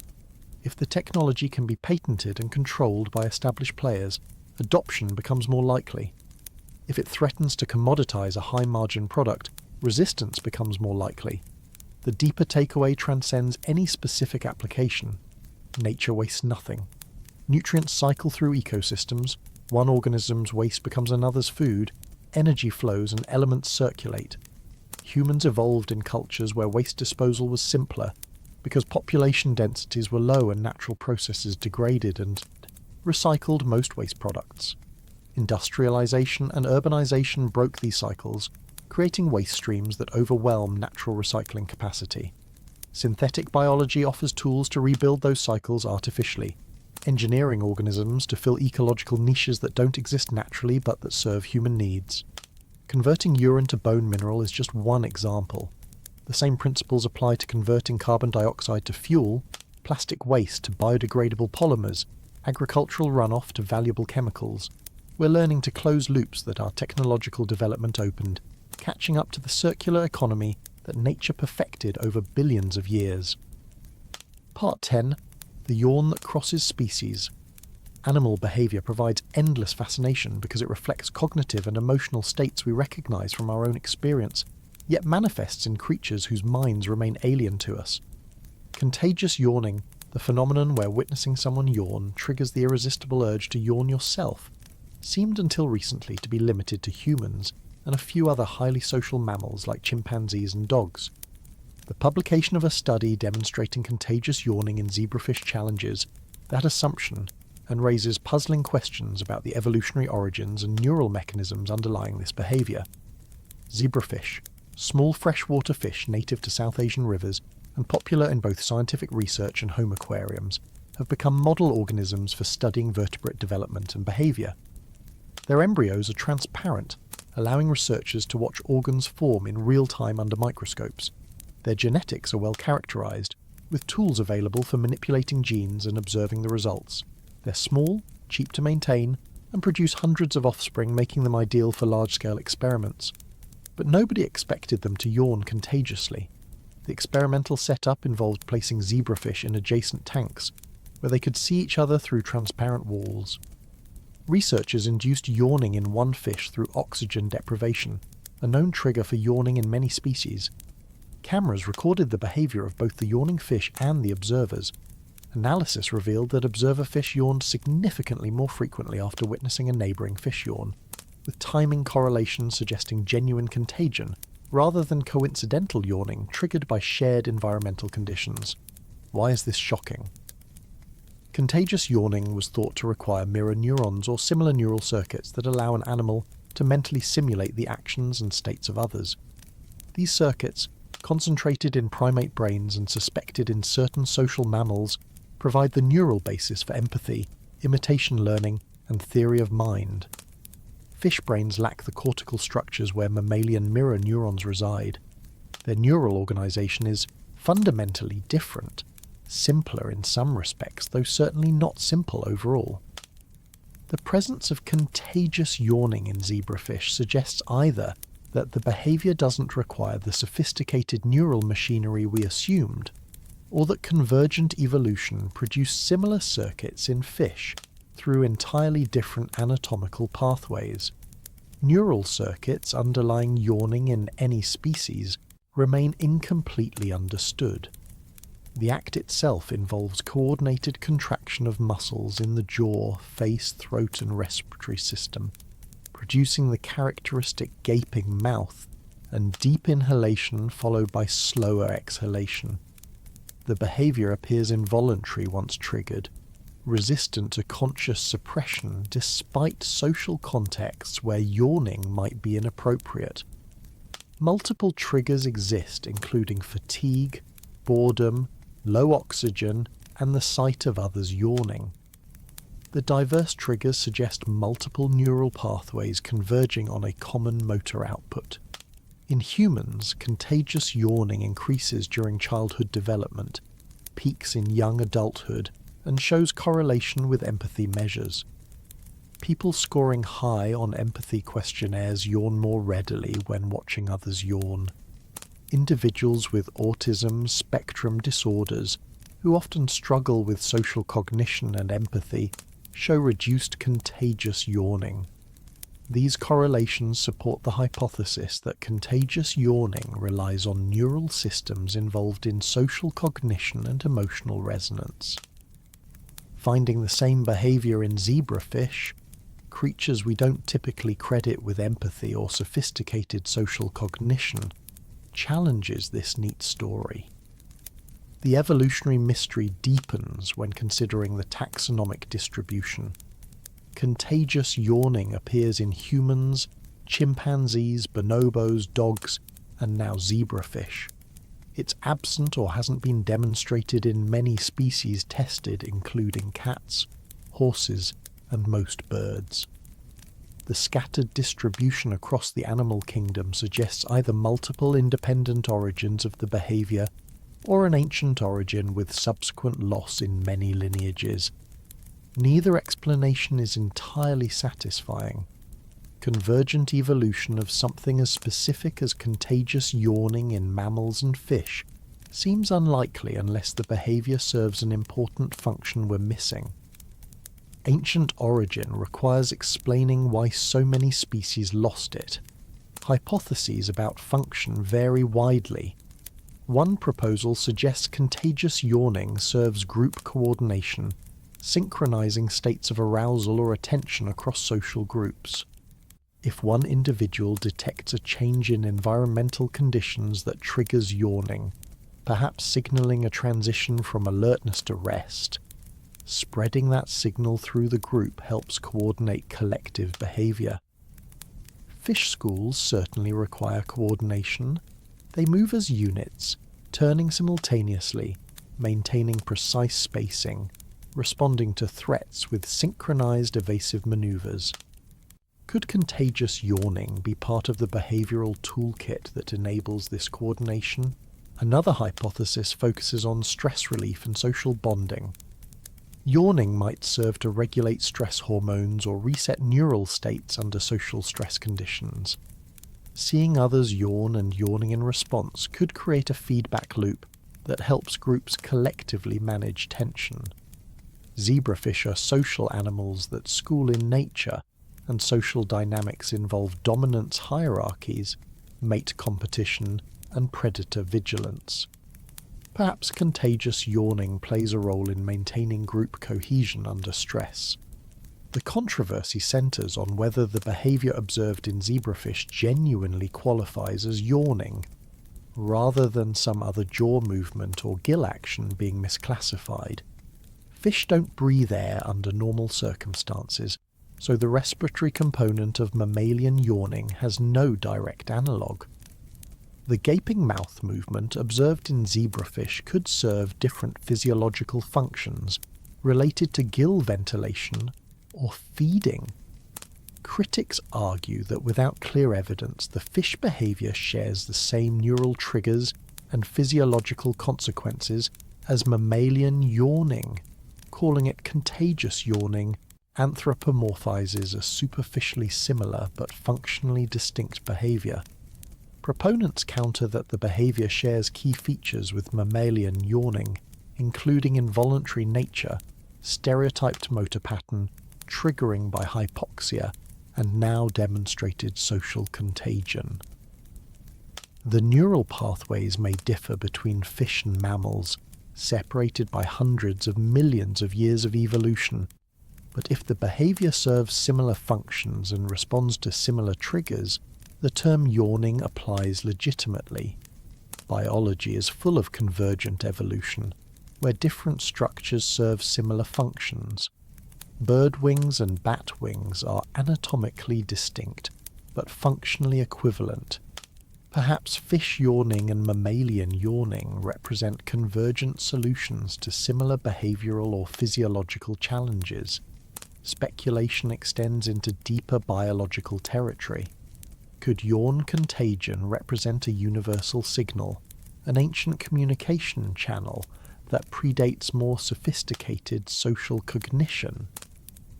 Perhaps the basic neural circuitry that makes yawning contagious evolved early in vertebrate history, preserved across hundreds of millions of years because it serves fundamental coordination functions in social species. This would require the behaviour to provide significant fitness benefits to improve survival or reproduction enough that natural selection maintains it despite the costs of the neural machinery required. The fringe possibility, rarely voiced in academic contexts but whispered in conference hallways, asks whether synchronization phenomena might extend beyond individual species, perhaps even across kingdoms of life. Yawn contagion, as currently understood, operates through sensory perception. Seeing or hearing someone yawn triggers neural pathways that produce yawning. But broader synchronization in nature occurs through mechanisms we're only beginning to understand. Heart cells beating in culture synchronize their rhythms through electrical and chemical signaling. Fireflies in Southeast Asian mangroves synchronize their flashing across hundreds of individuals. Could there be deep biological principles of synchrony and resonance that manifest in yawn contagion among other phenomena? The narrative tie-in to cosmic themes works through the concept of resonance and synchronization across scales. Fish schools move as coordinated units, responding to each other's movements through lateral line sensors that detect water pressure changes. Flocks of birds turn simultaneously, each individual following simple rules about spacing and alignment that produce complex emergent patterns. At larger scales, planets orbit in resonances, gravitational interactions locking their periods into integer ratios. Jupiter's moons, Europa, Ganymede, and Io, orbit in a 4 to 2 to 1 resonance, each orbital configuration repeating. At cosmic scales, galaxy clusters move under mutual gravitational influence, their dynamics coupled across millions of light years. Synchronization appears as a fundamental principle, organizing systems from molecular to cosmic scales. Oscillators, whether neurons firing, hearts beating, pendulums swinging, or planets orbiting, tend to phase lock when coupled, their rhythms entraining to common frequencies. The mathematics of coupled oscillators reveals surprising commonalities across wildly different physical systems. Perhaps yawn contagion represents a biological instantiation of these universal synchronization principles, a social oscillator that couples through observation and triggers phase-locked responses. Human brains and stars may have more in common than we think if we shift perspective from specific mechanisms to abstract principles. Both are complex dynamical systems with internal structure, emergent properties, and couplings to external environments. Both process information, though in radically different ways and at vastly different scales. Brains process sensory inputs and generate behavioral outputs through electrochemical signaling across neural networks. Stars process gravitational inputs and generate radiation outputs through nuclear fusion regulated by hydrostatic and thermal equilibrium. The analogy breaks down quickly if pushed too hard, but it gestures toward deep questions about complexity, information, and organization in the universe. The zebrafish study at its core reminds us how little we truly understand about animal minds and behaviors. Every assumption, every supposedly established fact about what animals can and cannot do remains provisional, subject to revision when new evidence appears. We thought contagious yawning required empathy and mirror neurons. Fish apparently didn't receive that message. What other behaviors we consider uniquely human or uniquely mammalian might have deeper roots or broader distribution than we realize? Tool use appears in birds and octopuses. Culture, defined as learned behaviors transmitted socially across generations, exists in whales and crows. Metacognition, thinking about thinking, shows hints in rats and dolphins. The more we look, the more we find that the boundaries we draw between humans and other animals, between complex minds and simple minds, blur under scrutiny. Part 11. The Stone That Will Skim Earth's Atmosphere. April 13th, 2029 will be a date humanity remembers, assuming we're still here to remember things. On that day, asteroid 99,942 Apophis, named for the ancient Egyptian demon of chaos and darkness, will pass Earth at a distance of 31,000 kilometers. To put that in perspective, geostationary satellites orbit at roughly 35,000 kilometers. Apophis will pass inside the ring of satellites that provide weather forecasting, communications and GPS navigation. It will be visible to the naked eye, a point of light moving rapidly against the stars, the first time in recorded history that an asteroid of this size has come so close to Earth that casual observers can watch it pass. Current orbital calculations show no impact risk. The close approach is certain, the geometry well understood, but the trajectory will carry Apophis safely past our planet without collision. This certainty represents decades of careful observation and orbital refinement. When Apophis was discovered in 2004, initial trajectory calculations couldn't rule out a small but non-zero probability of impact during its 2029 pass. The announcement triggered brief public alarm and intense scientific interest. Subsequent observations as the asteroid appeared in different parts of its orbit refined the calculations, shrinking the uncertainty ellipse, the region where the asteroid might be at any given time, until the 2029 impact possibility was ruled out completely. But the story doesn't end in 2029. The close pass will alter Apophis's orbit through gravitational interaction with Earth. When an asteroid passes near a planet, tidal forces and gravitational acceleration change its trajectory, sometimes dramatically. The degree of change depends on how close the approach is and the relative velocities. Apophis will experience significant orbital deflection, changing its period around the Sun and shifting its future Earth-crossing potential. Predictions for subsequent close approaches in 2036 and 2068 involve larger uncertainties, because those future positions depend on the exact details of the 2029 encounter, details we can't measure precisely until the encounter happens.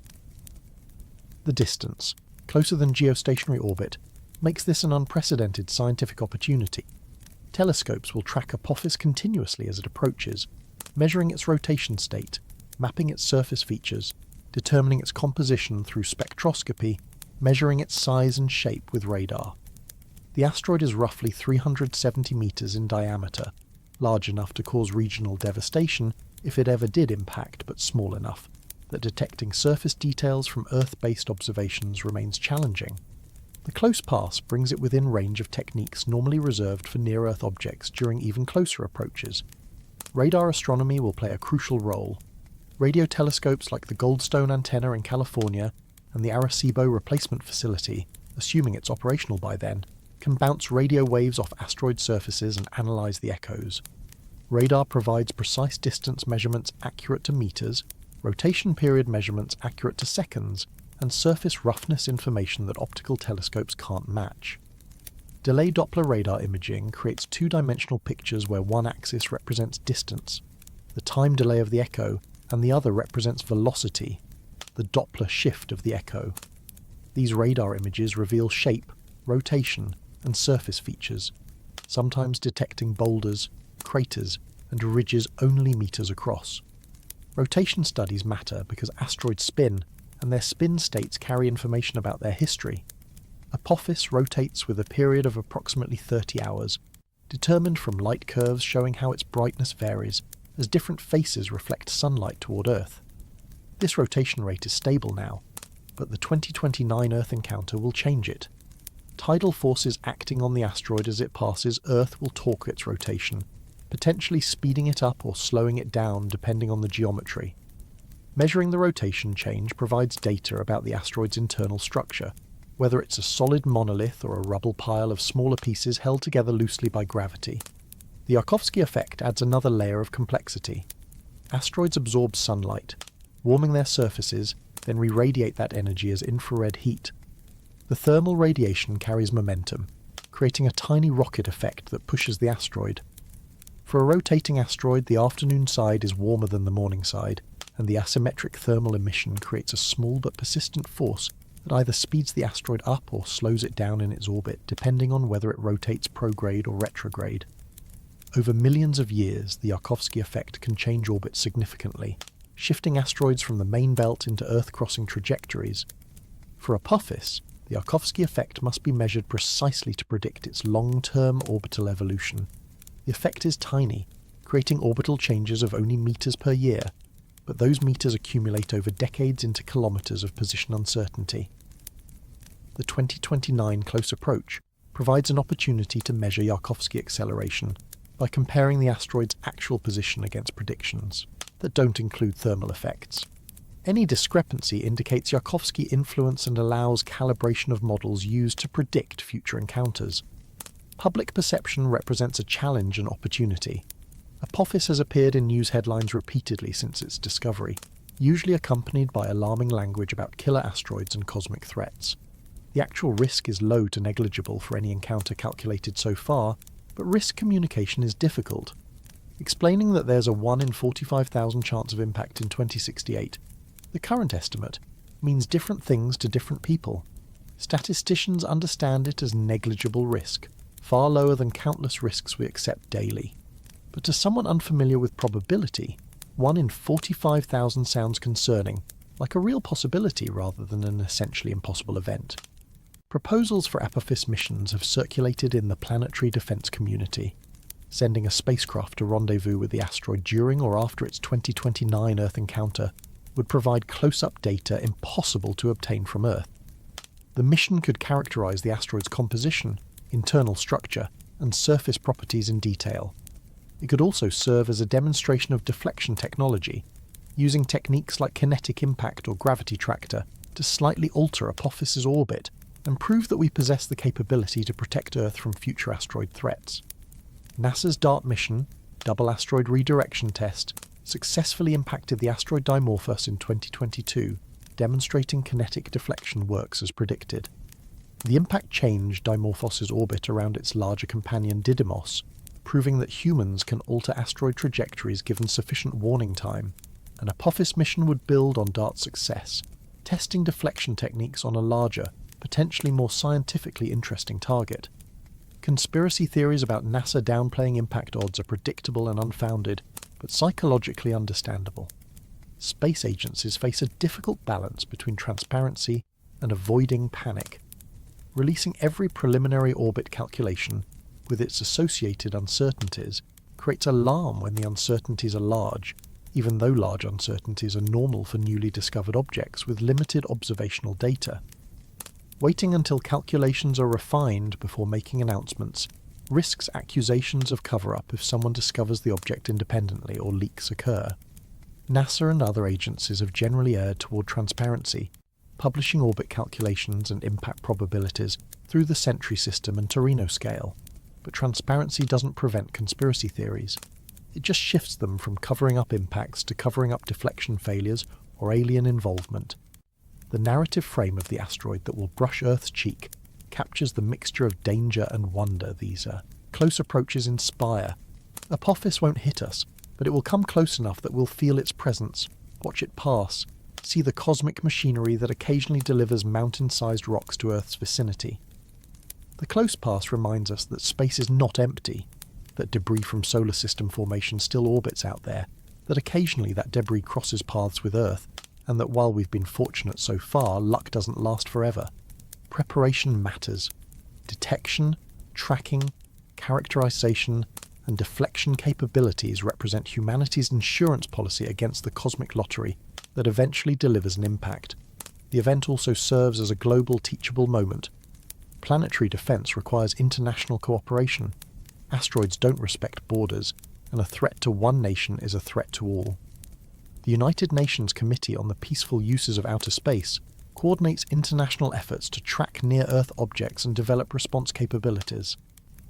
The 2029 Apophis flyby will likely trigger renewed interest in planetary defense funding and policy, potentially accelerating development of detection networks and deflection technologies.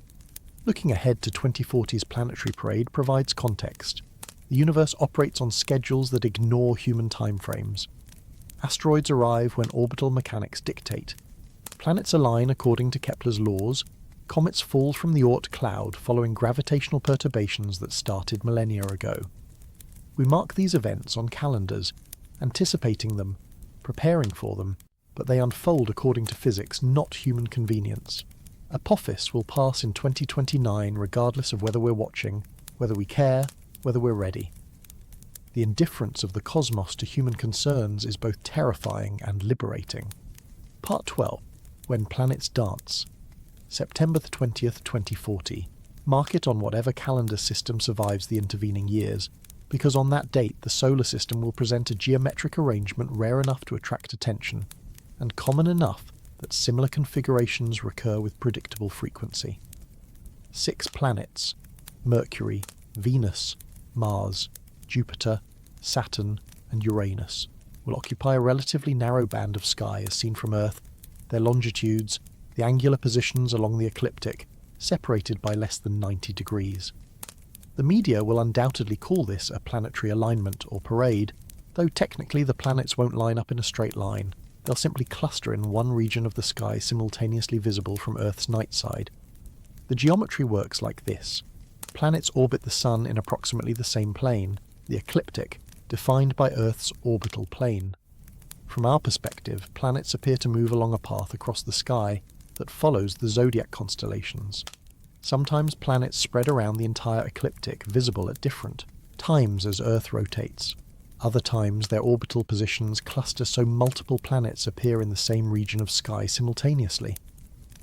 These clustering events occur regularly but irregularly, the result of planets with different orbital periods occasionally lining up their positions.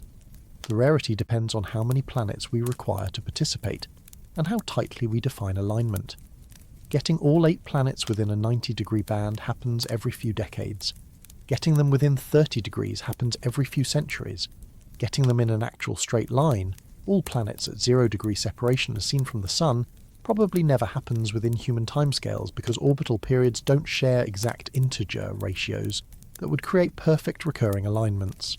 The 2040 event will be particularly favourable for observation because the planetary cluster will include bright naked eye planets, Mercury, Venus, Mars, Jupiter and Saturn, all easily visible without optical aid, plus Uranus, which requires binoculars or small telescopes.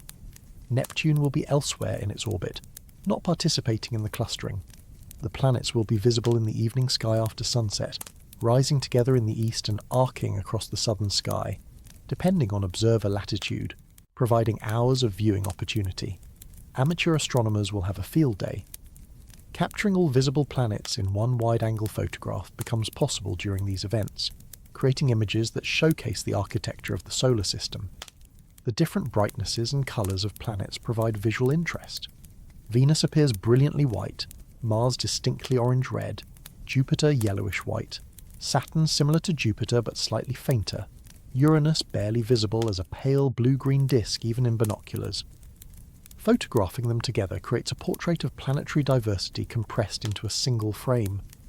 Professional astronomers will seize opportunities beyond pretty pictures. Planetary alignments don't create any special gravitational effects despite persistent myths about tidal forces or seismic triggering, but they do provide occasions to make simultaneous measurements across multiple planets using the same instruments and techniques. Comparative planetology benefits from such opportunities. Measuring atmospheric properties of Venus, Jupiter and Saturn during the same observation window controls for instrumental and observational variables, allowing more confident comparisons. The alignment might also provide opportunities to detect unusual objects. When planets cluster, the background star field in that region gets observed more intensely than usual. Faint asteroids, distant comets, or even undiscovered planets in the outer solar system might be spotted by observers scanning the region looking for planets. The hypothetical Planet 9, proposed to explain orbital clustering of distant trans-Neptunian objects, remains undiscovered despite searches. Its predicted location, if it exists, wanders slowly through the zodiac, and it might happen to be near the region of planetary clustering in 2040, making detection more likely simply because more telescopes will be pointed that way. Mythological and cultural contexts surround planetary alignments across human history. Ancient astronomers tracked planetary positions carefully, noting conjunctions and alignments, attributing significance to these events. Astrological traditions, which persist despite lack of scientific support, assign meaning to planetary configurations based on symbolism and perceived correlations. The scientific worldview rejects these associations as pattern-seeking, applied to random coincidence, but the human psychological response to celestial alignments remains strong. When planets gather in one part of the sky, it feels significant, even if we intellectually understand it's just orbital geometry. Some fringe communities will inevitably predict catastrophic consequences from the 2040 alignment. Planetary gravitational forces supposedly causing earthquakes or weather disasters represent recurring doomsday scenarios unsupported by physics. The gravitational influence of planets on Earth is negligible compared to the Moon and Sun. Even when planets align, their combined gravitational pull adds tiny perturbations to Earth's orbit that have no measurable effect on geological or atmospheric processes. But facts don't prevent prediction, and somewhere online, someone will claim the alignment will trigger disasters, and other people will believe them and prepare. And when the disasters don't materialise, the predictions will be quietly forgotten or rationalised away. Hidden scientific opportunities in alignments include mass distribution measurements in the solar system. Precise tracking of planetary positions allows tests of gravitational theories and refinement of planetary masses. Every planet affects every other planet gravitationally, creating perturbations in orbits that accumulate over time. By measuring where planets are and comparing to where Newtonian gravity predicts they should be, astronomers can detect anomalies that might indicate unknown masses elsewhere in the solar system, or, more speculatively, deviations from gravitational theory itself. The cultural dimension of alignments as global events matters in an increasingly connected world. Unlike eclipses, which are visible only from specific geographic locations, planetary configurations are visible globally, weather permitting. This creates shared experiences across cultures and continents. In 2040, people in Tokyo and New York and Sydney and Lagos will see the same planetary arrangement, creating a moment of cosmic commonality that transcends political and cultural divisions. The comparison to a planetary choir works metaphorically. Each planet moves at its own tempo, Mercury racing around the Sun every 88 days, Neptune creeping, along taking 165 years per orbit. These different periods create complex rhythms and patterns over time. When planets cluster, it's like a moment in a long cosmic symphony, where multiple instruments sound simultaneously, creating a chord before drifting apart again into individual melodies. The metaphor shouldn't be pushed too far because planets don't actually make sounds or create music, but it captures something true about patterns and rhythms in orbital dynamics. Foreshadowing the 2052 supermoon creates continuity in the narrative. These alignment events and close approaches mark time in ways that transcend individual human lifespans. Someone born in 2040 will be 12 years old when the supermoon occurs, will be 20 when Apophis makes its close pass, will be middle-aged before the next major planetary alignment. These cosmic events provide waypoints in generational memory, shared experiences that define eras and give structure to historical time beyond human constructs like decades and centuries. Part 13. The Moon That Touches Earth.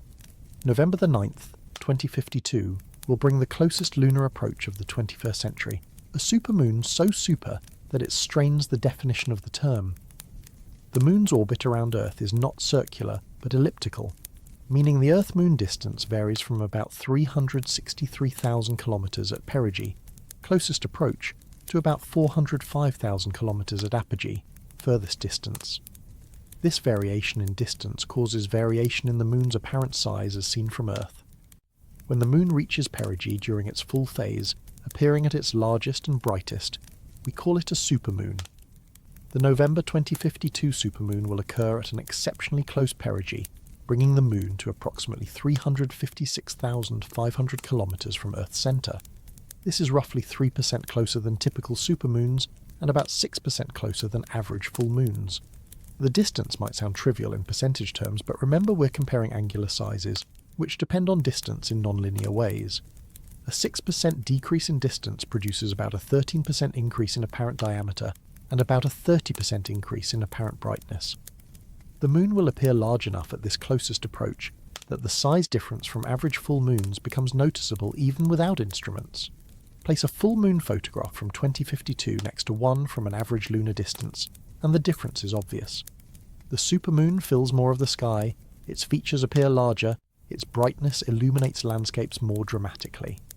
Under ideal atmospheric conditions with the Moon near the horizon, the combination of actual size increase and moon illusion, the psychological effect that makes horizons moons appear larger than overhead moons, will create views that seem almost surreal.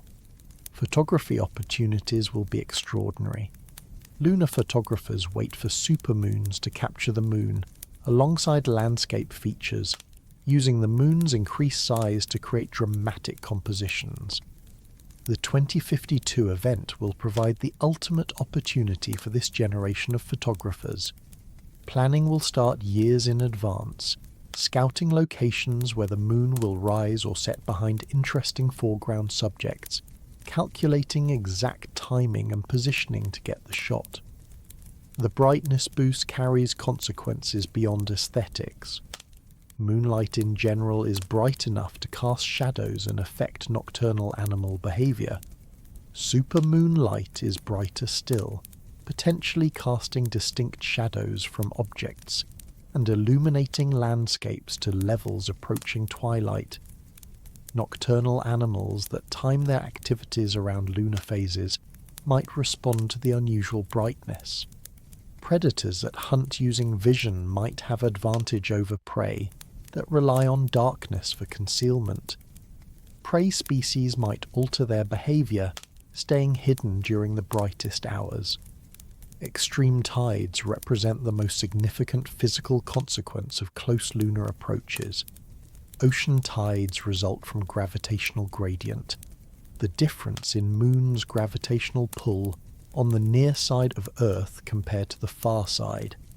This gradient creates two tidal bulges, one facing the Moon and one opposite, and Earth's rotation carries coastlines through these bulges, producing the familiar twice-daily tidal cycle.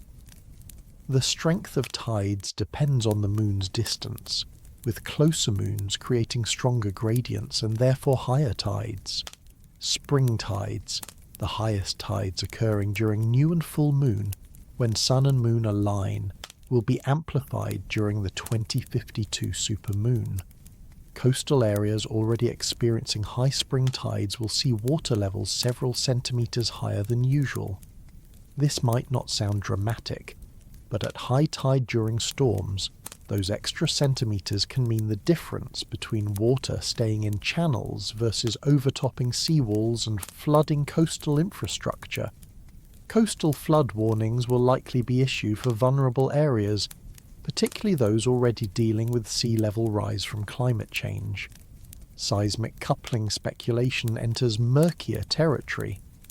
Some researchers have explored statistical correlations between lunar phase and tidal forces with earthquake occurrence, looking for evidence that tidal stress on faults might trigger earthquakes that are already close to failure. The mainstream consensus is that any such effect, if it exists at all, is negligibly small. Faults fail when accumulated tectonic stress exceeds friction holding them locked. Tidal stresses are orders of magnitude weaker than tectonic stresses. However, for faults already at the threshold of failure, even tiny additional stresses might theoretically provide the trigger. Studies have found weak correlations between tides and earthquakes in some fault systems, but not others, with effects so small they're difficult to separate from statistical noise. The 2052 supermoon will provide a natural experiment. If tidal triggering is real and measurable, we might expect slightly elevated earthquake rates globally during the days around closest approach. If rates remain normal, it further supports the conclusion that tidal effects on seismicity are negligible. Cultural response to the supermoon will likely include both celebration and anxiety. Festivals and public viewing events will draw crowds to dark sky locations and famous landmarks. Lunar eclipses, when they coincide with supermoons, become media spectacles attracting millions of viewers. Even without an eclipse, the record-setting nature of the 2052 event will generate interest. Simultaneously, various doomsday predictions and apocalyptic interpretations will circulate online, claiming the close approach portends disasters. These predictions follow predictable patterns and will be equally predictably wrong, but they'll briefly attract attention and cause unnecessary anxiety among people unfamiliar with astronomical facts. The phrase "the night that glowed like day" exaggerates, but captures the qualitative experience of extremely bright moonlight. Human eyes adapt to darkness, pupils dilating to gather more light, photoreceptor cells increasing sensitivity. Under full dark adaptation, the sensitivity range of human vision spans many orders of magnitude. Moonlight on a typical full moon provides enough illumination to walk comfortably, read large print, and see colours vaguely. Supermoonlight pushes this further, potentially allowing reading of normal print and seeing colours more vividly. Combined with high atmospheric clarity and dark surroundings, the experience approaches the illumination level of deep twilight. Atmospheric scattering studies benefit from bright moonlight, because lunar illumination provides a stable light source for measuring atmospheric properties. Research groups studying aerosols, clouds, and atmospheric chemistry sometimes use moonlight as calibration, or to extend observations beyond daylight hours. The supermoon provides unusually high signal levels, potentially allowing more precise measurements or detection of subtle effects normally below detection thresholds. Citizen science projects could coordinate global observations of the supermoon, collecting data on apparent brightness, colour, and atmospheric effects from observers worldwide. Similar projects have successfully collected eclipse observations, meteor counts, and aurora reports, building data sets that supplement professional observations and engage public interest in astronomy. The supermoon offers an accessible target that anyone can observe and photograph, lowering barriers to participation. The transition to discussing comets that may outshine even this supermoon sets up the final narrative beats. The moon at its closest approach will be spectacular, but it's a regular phenomenon, the closest of a continuous series of supermoons that recur monthly in varying degrees. Comets represent wild cards, unpredictable visitors that occasionally rival or exceed the moon in brightness, but do so rarely and without reliable schedules. The comparison highlights different types of cosmic phenomena, the predictable cyclic motions of bodies locked in regular orbits versus the chaotic punctuated appearances of comets falling from the outer darkness. Part 14, 2060, the brightest comet ever. In 2060, something is going to happen that no living human has ever witnessed. The forecasts are already in, the orbital calculations already done, and astronomers are marking their calendars for an event that will rival anything in recorded history. A massive object from the Oort cloud, that distant reservoir of comets surrounding our solar system, is heading toward the inner solar system on a trajectory that will bring it close enough to the Sun to become spectacular. Not just bright, not just visible, but potentially as luminous as the Moon itself, dominating the night sky for weeks or possibly months. If the predictions hold, this comet will be the astronomical event of the century, a once-in-a-lifetime spectacle that will be visible even in daylight, casting shadows at night, and fundamentally changing humanity's relationship with the sky for everyone alive to see it. Let me put this in perspective. Most comets that pass through the inner solar system are faint, requiring binoculars or telescopes to see. A handful each decade become visible to the naked eye, appearing as fuzzy patches of light with modest tails. Every few decades we get a bright comet, something that makes headlines and draws people outside to look up. Comet Hale-Bopp in 1997 was one of these, visible for over 18 months and bright enough to see easily from cities despite light pollution. Before that, Comet West in 1976 put on a spectacular show for those who woke up before dawn to see it. And of course, there's Halley's Comet, which returns every 75 to 76 years and has been documented by humans for over 2,000 years, appearing in Babylonian records, Chinese chronicles, and the Bayeux Tapestry. But even Halley's Comet at its best is just a bright comet. It's impressive, sure, but it doesn't dominate the sky. The 2060 comet, if it lives up to its billing, will do exactly that. Current models suggest it could reach an apparent magnitude of -10 or even -12, which would make it as bright as a half moon or possibly a full moon. To understand what this means, you need to know that the magnitude scale is logarithmic and backwards. The Sun has an apparent magnitude of -26.7. The full moon is -12.7. Venus, at its brightest, is about -4.9. A bright comet like Hale-Bopp topped out at around -1. Each step represents roughly 2.5 times more light, so a magnitude -10 comet isn't just twice as bright as Hale-Bopp, it's thousands of times brighter. What creates a comet this spectacular? Size matters, obviously. The nucleus of the 2060 comet is estimated to be absolutely enormous, possibly 50 to 100 kilometers across, making it one of the largest objects ever to visit the inner solar system from the Oort cloud. For comparison, the nucleus of Comet Hale-Bopp was roughly 60 kilometers across, and that was already considered huge. But size alone isn't enough. The comet also needs to pass close to the Sun, close enough that solar heating vaporizes massive amounts of ice, creating a coma that can grow larger than Jupiter, and a tail that can stretch for hundreds of millions of kilometers. The 2060 comet checks all these boxes. Its perihelion will bring it within about 0.3 astronomical units, roughly 45 million kilometers, which is inside Mercury's orbit. At that distance, the Sun's heat will vaporize not just water ice, but also more volatile compounds like carbon monoxide and carbon dioxide. But beyond the science, there's something deeper happening here. For one brief moment in 2060, humanity will share a common experience. People in every country, on every continent, will look up and see the same thing.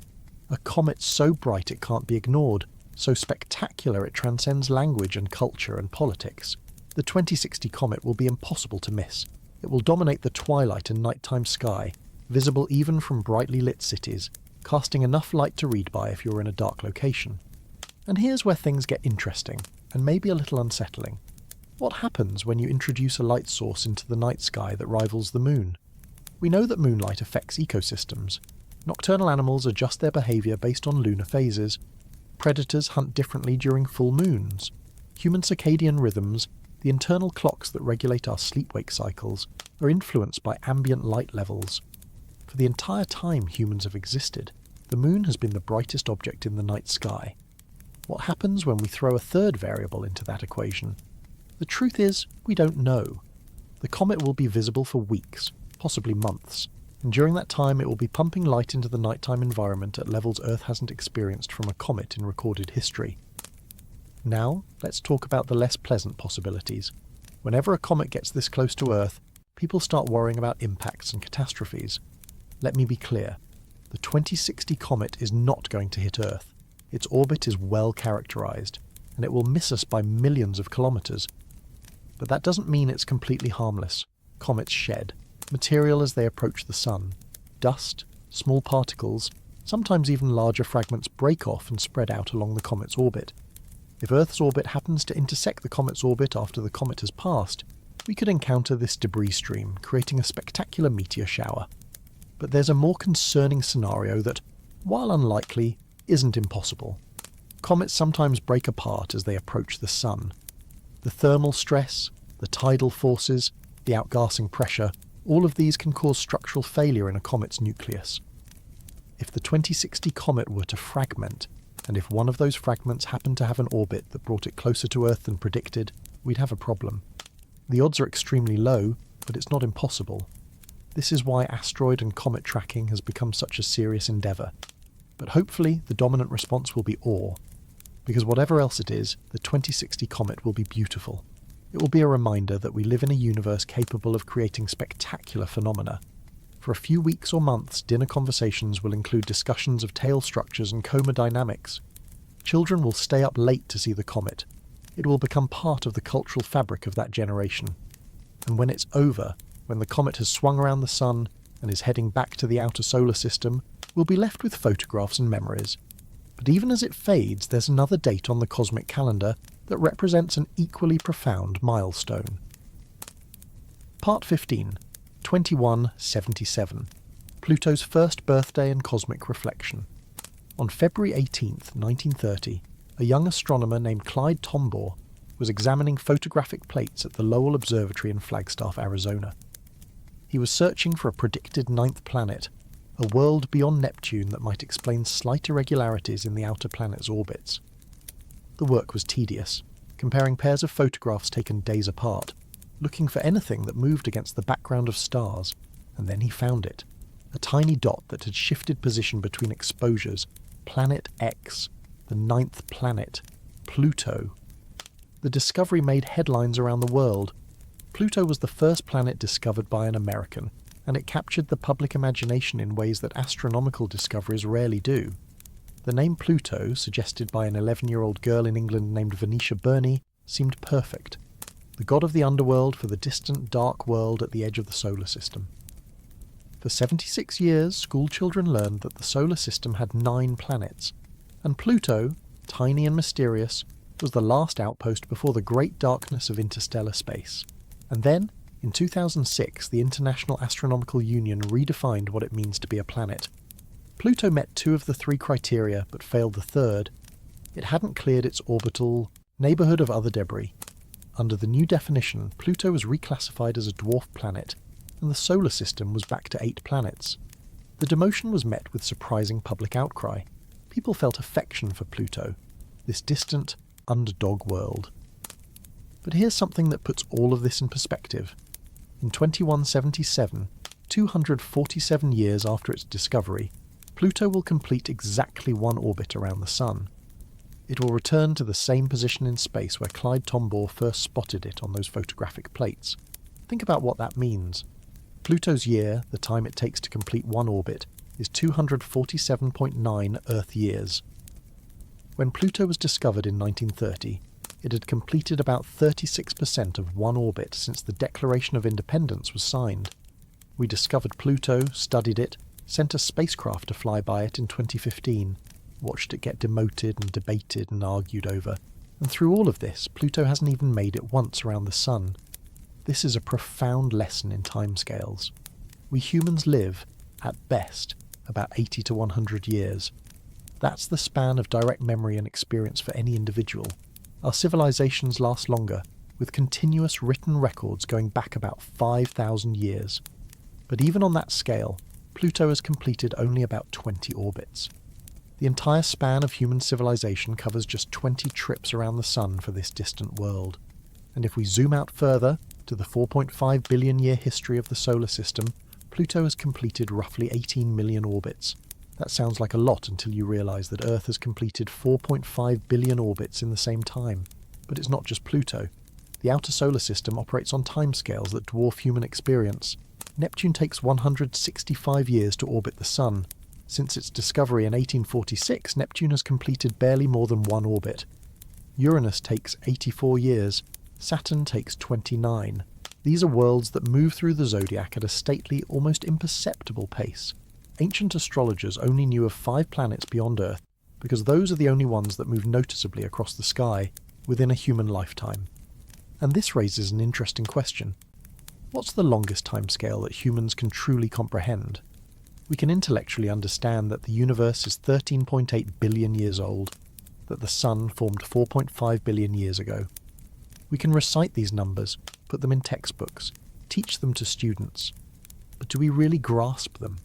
Can any human mind truly hold 13 billion years of time in its head in a way that feels real?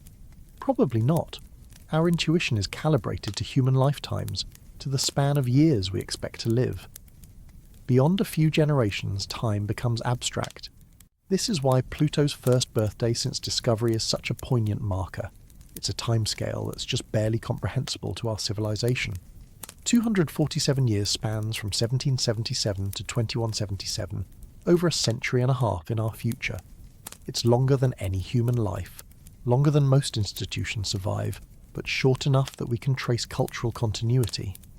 People in 2177 will be able to look back at records from Pluto's discovery and understand what those astronomers were doing and why it mattered. But when Pluto completes that first orbit in 2177, it will just be beginning its second orbit since discovery. And that second orbit will take another 247 years. Pluto won't complete a third orbit until 2671. The people who will witness Pluto's second birthday haven't been born yet, and won't be born for centuries. And by then, will humans still care about Pluto? Will we still be watching the skies, tracking the planets, marking these cosmic milestones? I'd like to think we will be. Despite everything, despite the chaos that often characterises human behaviour, we've maintained astronomical observatories for centuries. We've kept records, passed down knowledge, built on the discoveries of previous generations. The fact that we can calculate Pluto's orbit and predict its position in 2177 is a testament to the power of accumulated knowledge, of humans working across generations toward common goals. And speaking of long timescales, consider this. When 3I Atlas entered our solar system in 2024, it had been journeying through interstellar space for millions of years.